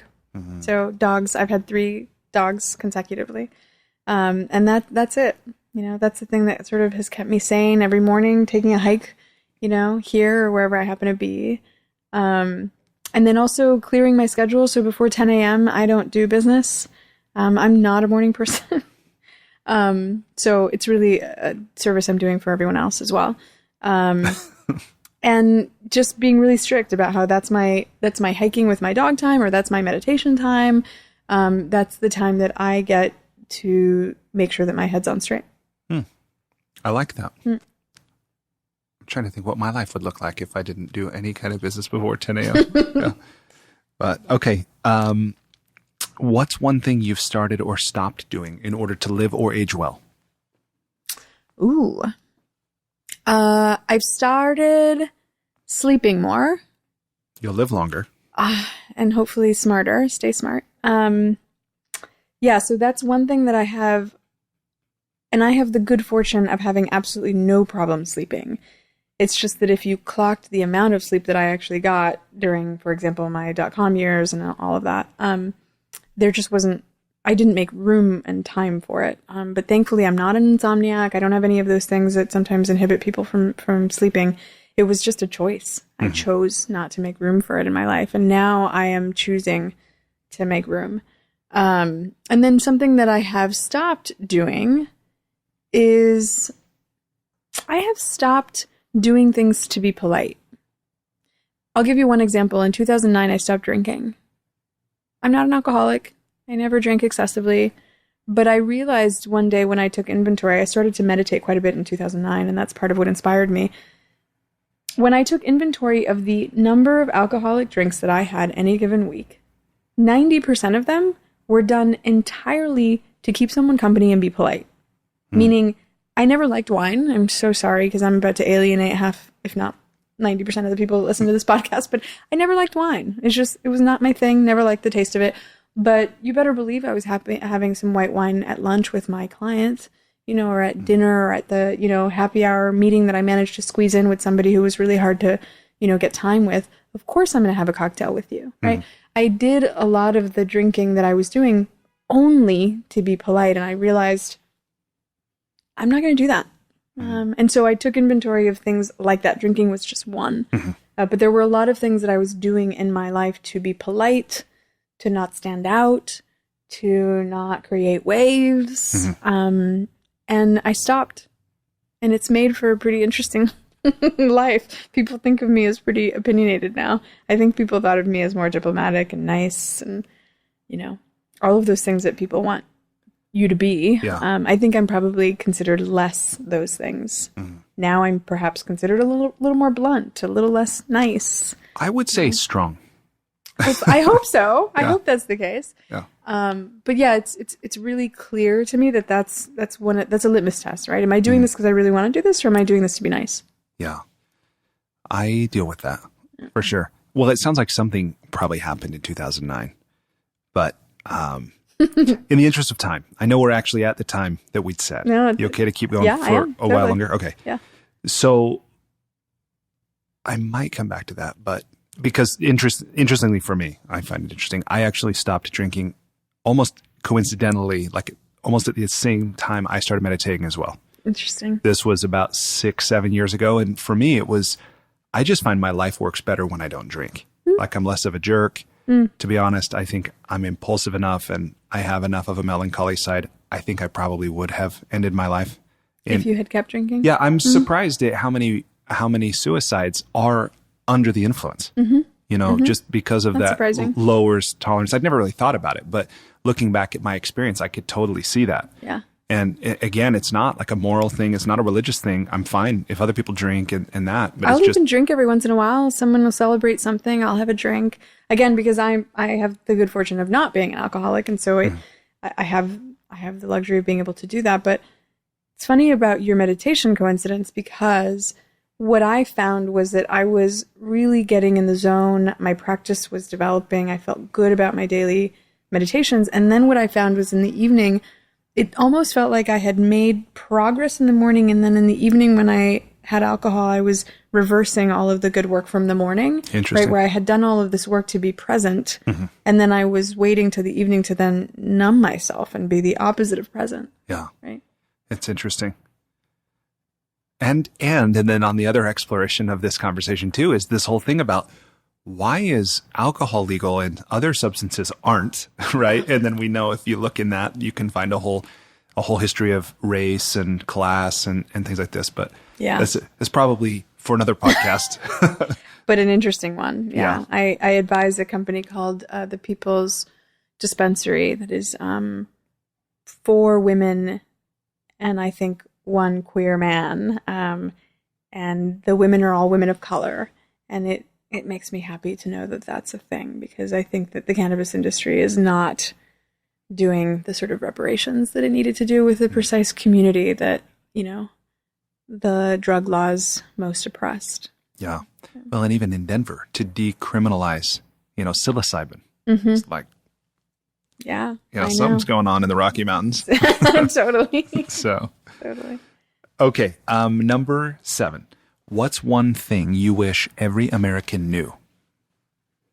And by American, we're talking about people in the U.S., correct? Yes. Okay. It's a pet peeve of mine. How would you say? Every citizen of the United States? Yeah. Okay. So I'll reframe the question. And don't edit that out. Leave that in.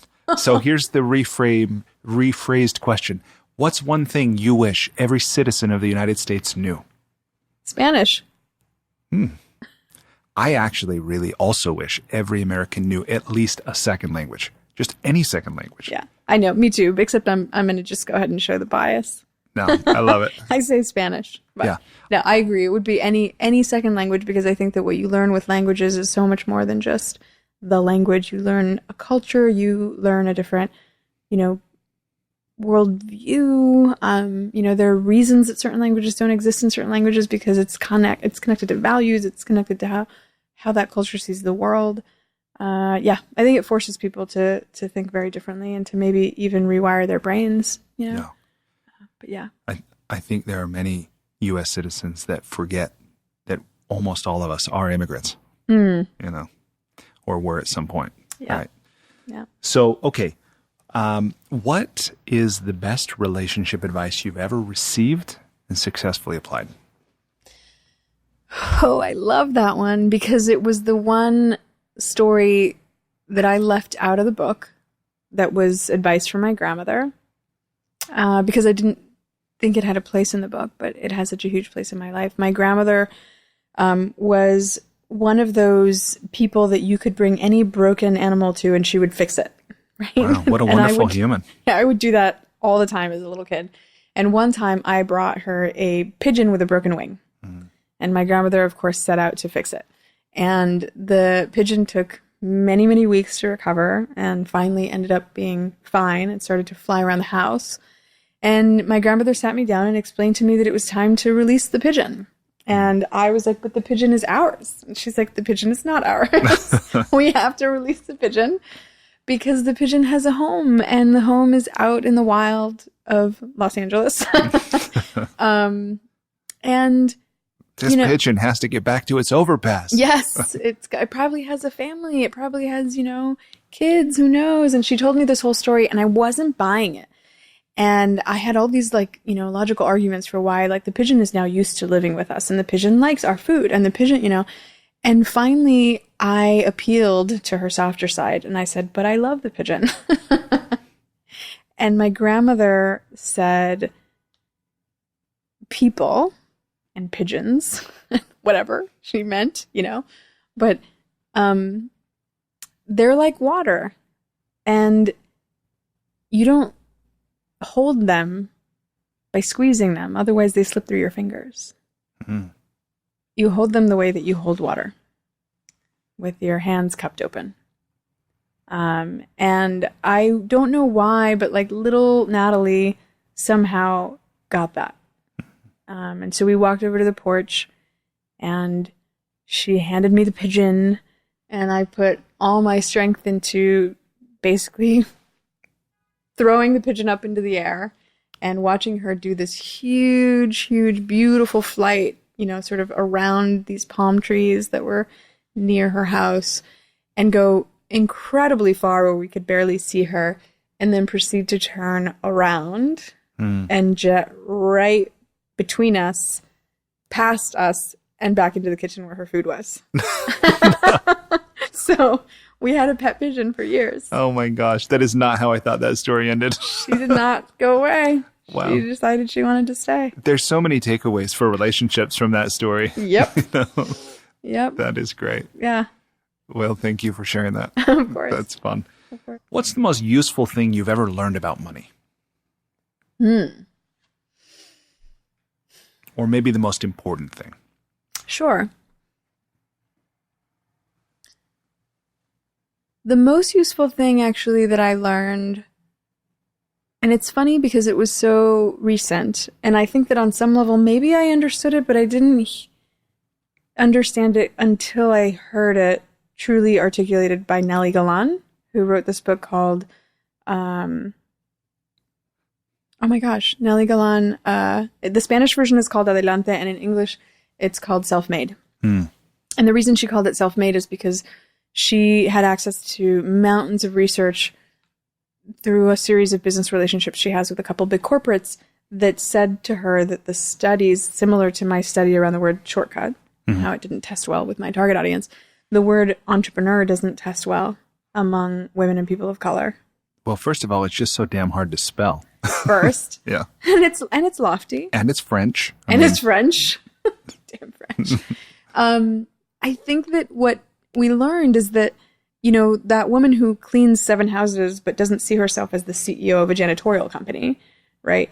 She might not see herself as an entrepreneur, but if you ask her, are you self-made? Hell yeah, she's self-made. Right? Yeah. And so anyway, what I learned from Nellie and from her book, Self-Made, is that massive segments of our population, myself and my family included, growing up, saw an income as the way to create legacy and multi-generational wealth, and didn't realize that all incomes do, no matter how big they are, right, is help you survive. And what really creates a legacy and the ability to make change within your own family or your community or even bigger is this idea of investing, right? Of that idea of setting stuff aside that's not functioning as a day-to-day, in the day-to-day economics of your life, right? Right. And it's only that stuff that you set aside and that you truly don't transact with, but you invest with. Yeah. That's, if you care about leaving a legacy for your grandkids, if you care about leaving a legacy in the world, if you care about making change, like, it's about moving away from the transactional and into the investing mindset. And I think that, for the finance world, even for that matter, families with wealth, that's the thing that they've learned. And I just think that there are larger segments of the population than any of us realize who have not learned that fundamental, simple concept. Yeah. Even like I said, I thought I had learned it. And then it wasn't really until I saw example after example in Nellie's book and in sort of getting to know her that, we were talking to large populations of women who are blue collar workers or who were in the manufacturing world as entrepreneurs and who hadn't gotten that concept, right? They were working to survive. Even their businesses were working to survive. And it was just that one reframe that changed everything, right? For a lot of people. And I think, that's probably the signal. This is a horrible lightning rod. This is a very long-winded answer. No, it's a great, and I probably don't set that up as effectively as I could because the lightning is intended to be, I'm going to have to rethink the whole thing because it's intended to be, I ask a short question, you can answer however long you want. Okay. Good. But then I get so interested in your responses because even on that one, like I'm interested in how many people don't seem to perceive, to your point, that there is a difference between your income and your net worth. Right. And just in the same way that I think a lot of people don't see the difference between revenue and profit of a business, but the difference is as different as night and day of both of those. Yep. So no, that's pretty big. Okay. So and I do want to say this here. I like to put this at the end of that enlightening lightning round to make sure that I say it. 2 things. First, as an expression of gratitude to you for making time to come and share your experience and your wisdom with me and everyone listening.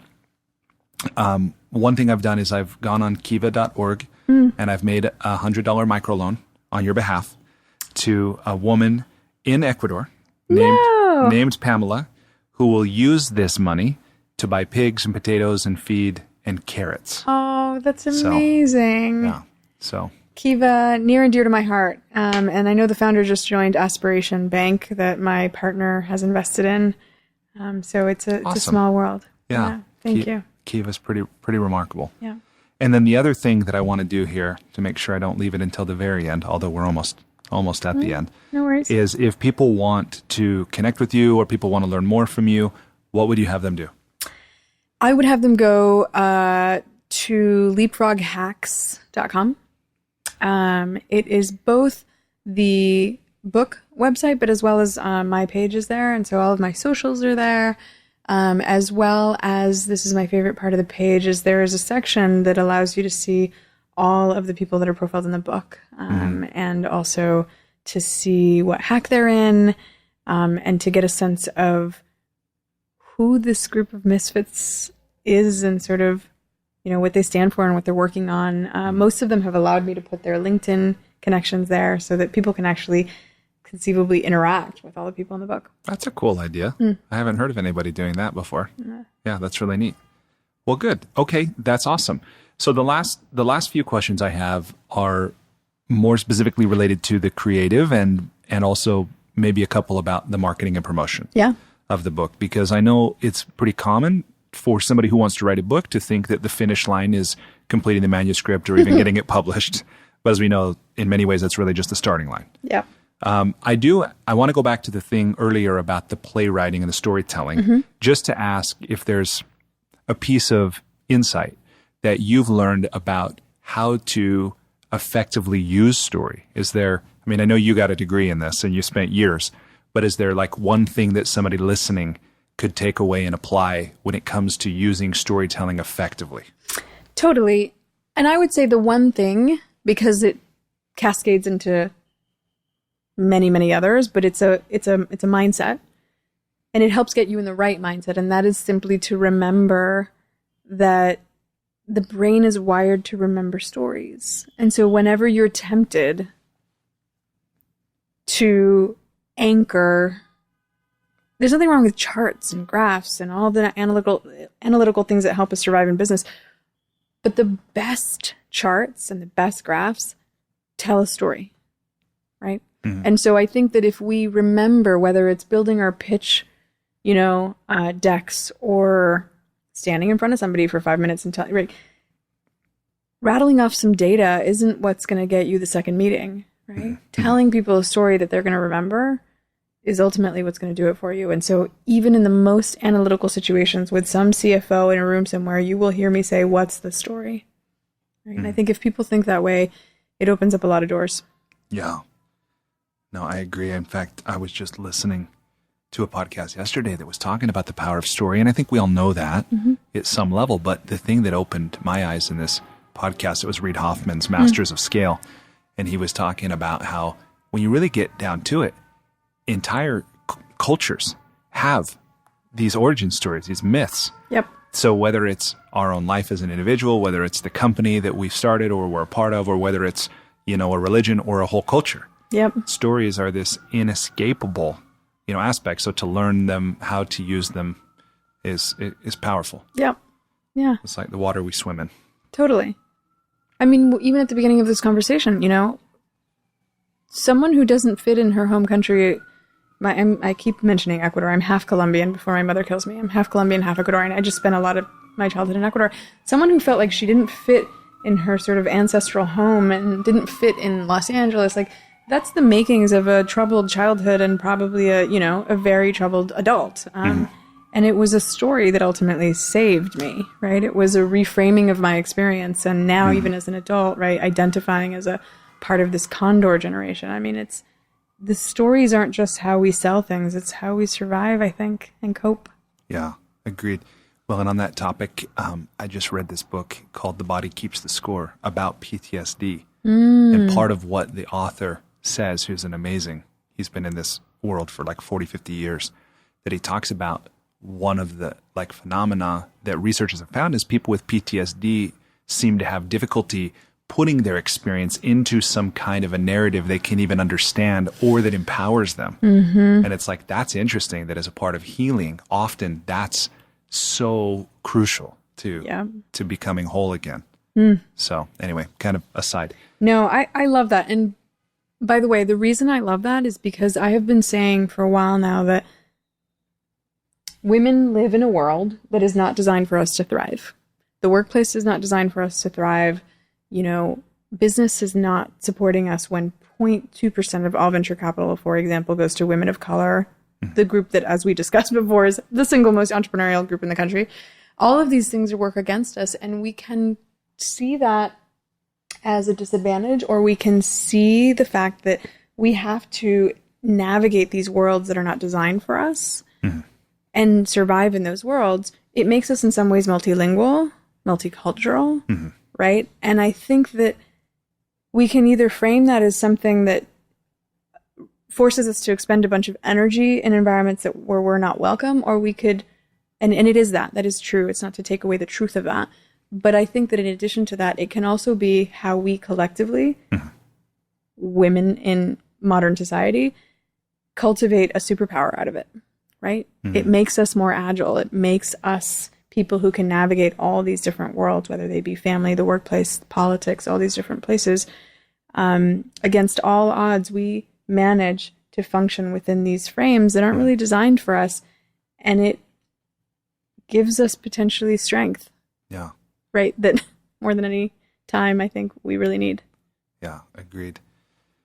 So, okay, last couple questions, and I won't, but I really want to ask you about what the hell is going on with all this abortion stuff, but I'm going to keep it on the creative, right? Maybe that's part 2, along with the psychedelics and other substances.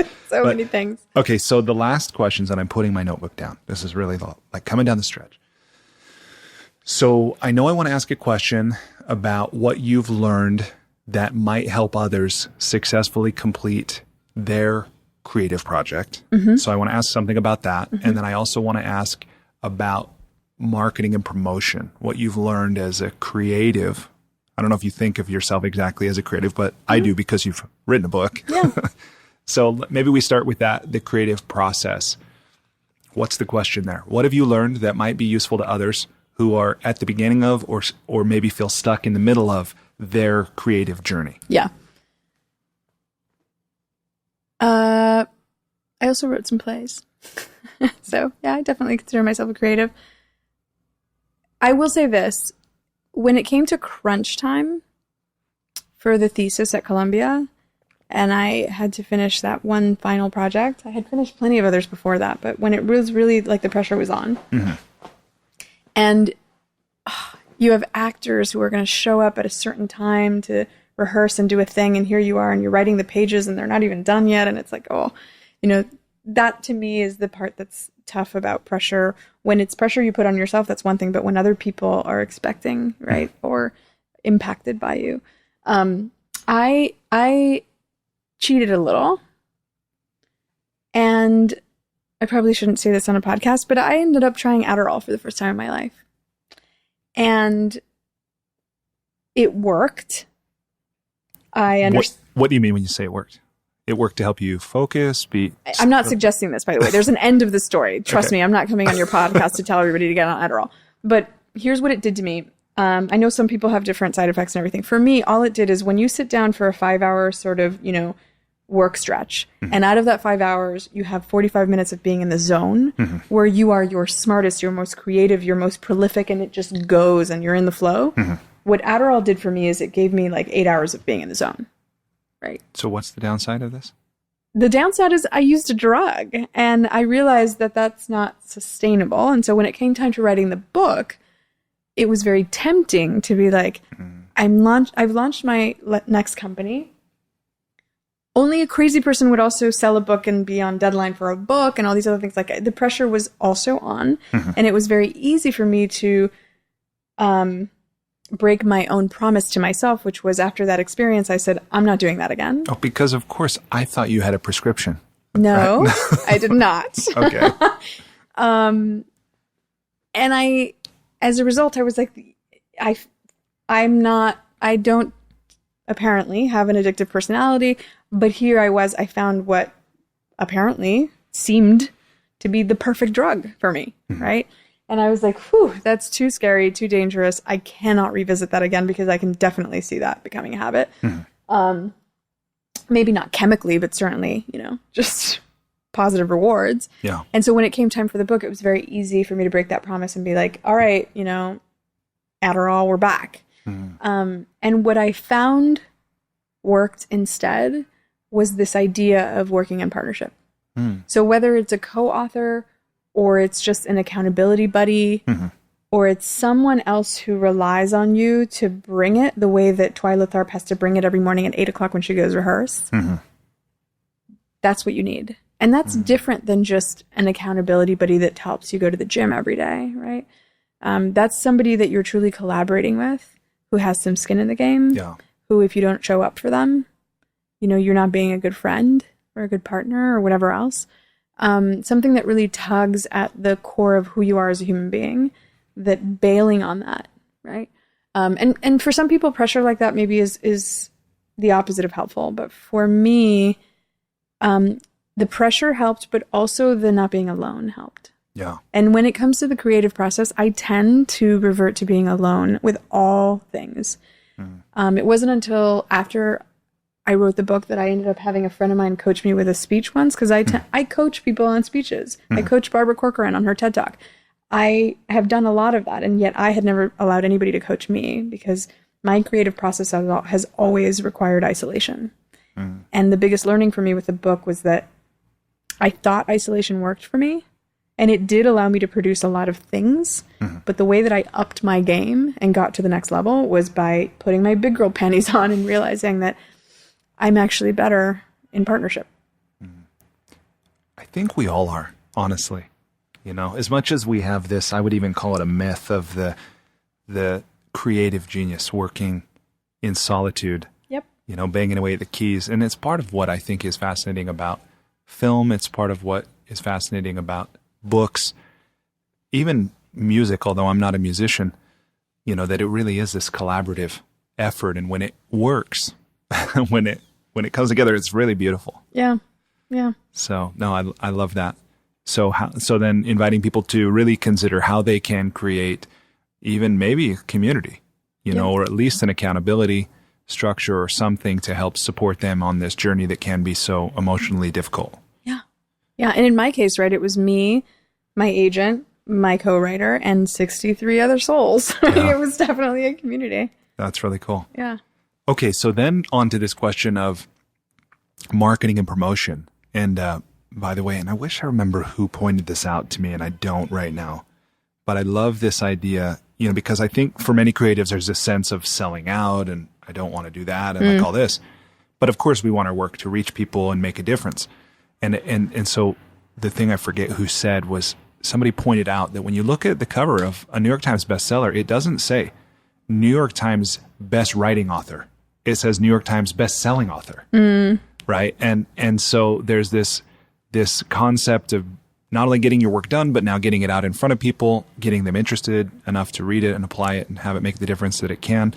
What have you learned about marketing and promoting your work that's made a difference? So I studied a lot of trajectories of books.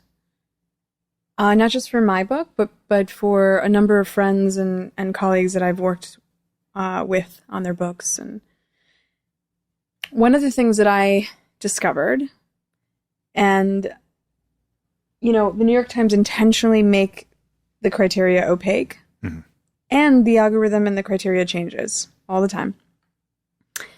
But nonetheless, and I think I would stand by this because I did such deep work.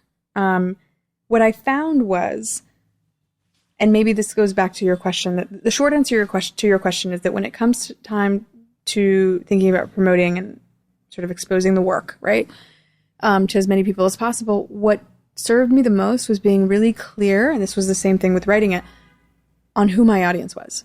And what I learned in studying the trajectory of a lot of other books is that the New York Times, like any big institution in this country, doesn't value the exposure among anybody that they perceive to be not mainstream media.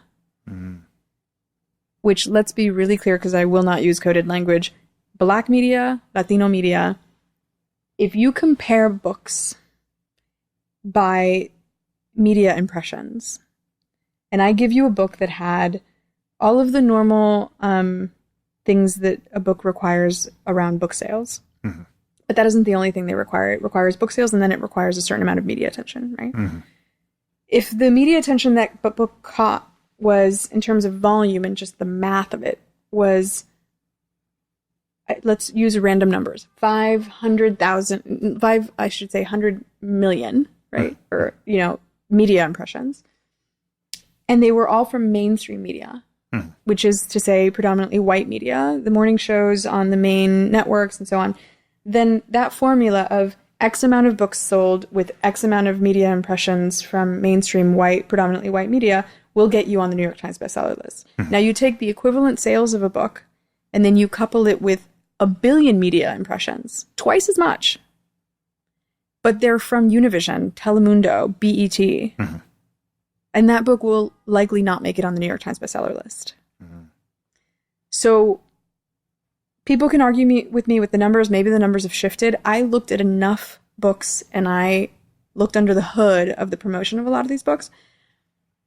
And I saw a lot of patterns that looked a lot like that, which to me means that the New York Times bestseller list is interested in a certain kind of audience. And here I was writing a book about women entrepreneurs, and especially women entrepreneurs who don't see themselves in most books, which is women of color. And so I made the decision that that way of promoting wasn't going to be what was for me. I was going to go the artist way route. I was going to go the long tail. You know, I did have a big first month, and I did do the morning shows, and Random House were incredibly supportive at making sure that that first month, which is so important, was successful. But I wasn't going to quit my job and go on tour. But by my job, meaning my company. Right. And I wasn't going to play to an audience where the viewers and the listeners and the, you know, the people who ultimately make those shows successful are not my target audience, just to get this thing, right? Which might be more useful with another book on another topic. But I was really clear on what my true north was. And I made that commitment to Random House as well. When I submitted the proposal, I said, I know who my target audience is, and guess what? I'm connected to people who are connected to them, right? From Nelly Galan, who's a dear friend who had a list of like 500,000 Latinas who are actively engaging with her and her newsletter and her videos and everything. Like, you better believe that Nelly Galan was going to support me in this book, and we were going to do a 2-part webinar series, and we were going to do all sorts of things promoting to that list. And so I convinced Random House that A, I knew my target audience, and B, I knew how to reach them.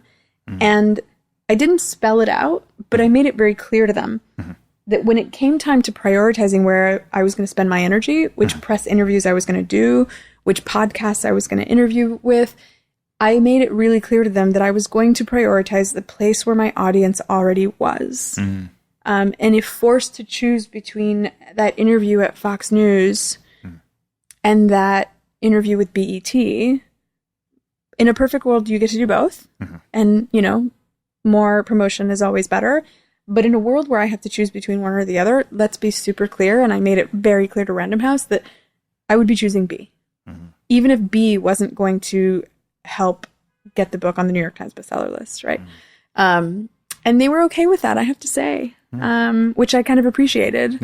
At the end of the day, BET still sells books, right? And the fact that we have a dominant culture that doesn't appreciate Black and brown media is not a problem that I'm going to, you know, tackle.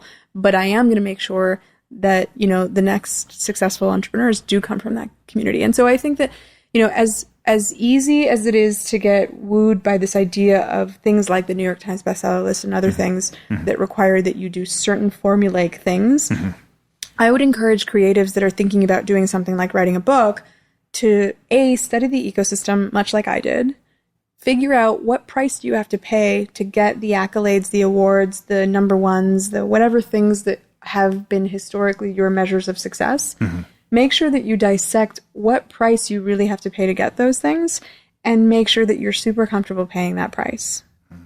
And if you are, God bless. Great. Go get it. Get it done and be satisfied with the work that you did, because those are not easy things to accomplish, and it's not to diminish them at all. But if it turns out the price that you have to pay, A, isn't something you can stomach, and B, doesn't actually serve your audience, there is a way, much like my book, that you can still thrive in this context, but kind of doing it your own way. And the way to do that is obviously by still hacking the system. Like, I'm still selling books.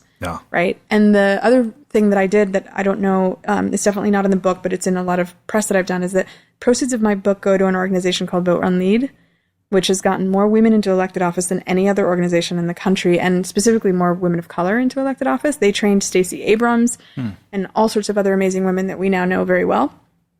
And, you know, when I think about how I promote the book, and when I think about staying up that extra hour, when I think about going that extra mile, or, you know, making an effort to make time for press, it is very helpful for me to know that the salve for some of the nightmarish things that I see in the news every day is perhaps another few books getting sold and another few women getting elected.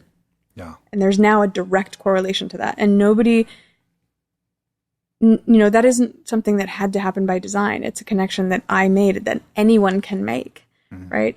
And if you need that, if you feel like I know I'm going to be tired after 6 months of promoting a book and it's going to be tough to sustain and I'm going to need some extra motivation. Well, guess what? For me, a little bit, more cash in the bank account was not going to be the motivation that was going to keep me going. Yeah. Knowing every time that I look at the news that a lot of these problems will hopefully be solved by getting more women into elected office, that's what keeps me going. Yeah.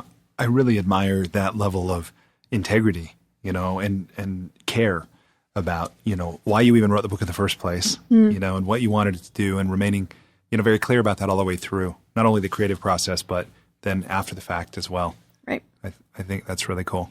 I mean, part of it, thank you for saying that. I don't know if it's integrity as much as it's like a productivity hack, right? Like, it's how people say, the alarm when it sounds on my phone is too easy to press the snooze button on, so I'm going to put it over by the mantle in the kitchen because it's going to force me to have to get up out of the bed and turn it off, right?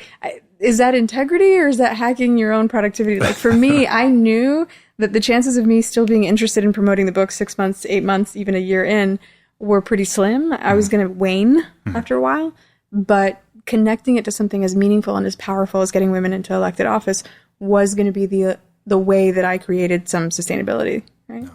Yeah. No, that's smart. And that's that advice, know thyself, right? what your life is about, what you really want. Yeah, know when you're lazy. Find ways to hack it. So you're quoted in Tim Ferriss's 4-Hour Workweek, yes? How did that happen? That was random, right? It happened because I complained. A lot of things happened this way. It wasn't really a complaint as much as I read his first version of 4-Hour Workweek, and it had a section of, a paragraph about outsourcing things to India. And at the time I was managing a company that we had acquired in India, 1,600 people in Mumbai. I actually had an apartment north of Mumbai, where I spent a lot of time in Pavai. And, I was intimately, not as well as somebody who's from India, but I was intimately familiar with the business of doing business in India. And I thought that he had come really short in that first version of the book at saying anything insightful. So when the next book was coming out, I don't know, I think we must know people in common, but somehow it came out that he was doing a little bit of crowdsourcing around certain topics. And so if you were an expert at certain things, please contribute. And I was like, hell yeah, I'm going to tell you a little bit about what it actually is like to outsource things to India. Because I thought the first version really fell short of being as great as it could be.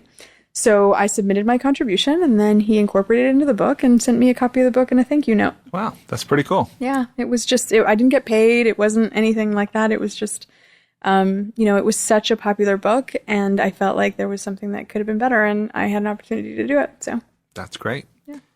Well, good. Well, that brings me to the end of the questions I have for you. I suppose the last one, and I actually like to end, not that this was a coaching session, but I like to end my coaching sessions with this question. Yeah, at some points. I mean, I got in touch with my shamanic, tendencies, all sorts of interesting things. Revisited your intuition. Exactly. Talked about your childhood experiences. Yeah. So we covered all that. And this is a question that I've borrowed from Michael Bunier Stanger, who wrote The Coaching Habit. And he encourages people to end their coaching sessions with this question: what was most useful for you here today? We could expand that to include what was most enjoyable for you. This is I don't know how long this will be edited, probably not a lot shorter than it is now, but this is about a 2-hour and 10-minute interview. Okay. So I'm asking this question for those listening with the knowledge. This is about 130 minutes of conversation. So what was most useful or what was most enjoyable for you in this conversation today? I think that it takes a third party to sometimes see patterns that we are too close to our own experience to see.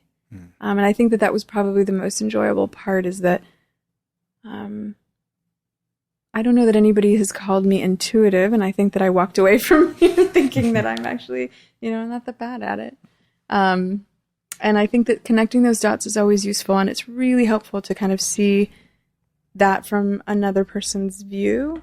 And it also helps me understand how the book is landing, right? The fact that those are the things that you pulled out of the book is also telling. And, you know, I've gotten a lot of men tell me that the book is not gendered and the advice is not gendered, and that it could really be useful to anyone under any circumstances. And I appreciate that. But it's one thing to hear that said, and it's another thing to sort of see it in action. Yeah. Awesome. Okay. Well, with that, we will conclude. And I thank you again for devoting so much time to spend with me and with anybody who's listening. I've enjoyed this conversation. I have too. Yeah, and I think people listening will enjoy it, and I think they'll benefit from it. So good. So thank you. I hope they enjoy it nearly as much as I enjoyed it. Despite living in an age where we have more comforts and conveniences than ever before, life isn't working for many people. Whether it's in the developed world, where we're dealing with depression, anxiety, addiction, divorce, jobs we hate, relationships that don't work, or people in the developing world who don't have access to clean water or sanitation or healthcare or education, or who live in conflict zones. There's a lot of people on the planet that life isn't working very well for. If you're one of those people, I invite you to connect with me at goodliving.com. I've created Life's Best Practices Breakthrough Coaching to help you navigate the transitions that we all go through. Whether you've just graduated school, you're going through a divorce, you just got married, you're headed into retirement, you're starting a business, you just lost your job, whatever it is you're facing, I've developed a 36-week course that you go through with me and a community of achievers and seekers who are committed to improving their own lives and the lives of others. So through this online program, you will have the opportunity to go deep into every area of your life, explore life's big questions, create answers for yourself in community, get clarity and accountability. If that's something you're interested to learn about, I invite you to contact me directly at brian@brianmiller.com or by visiting goodliving.com.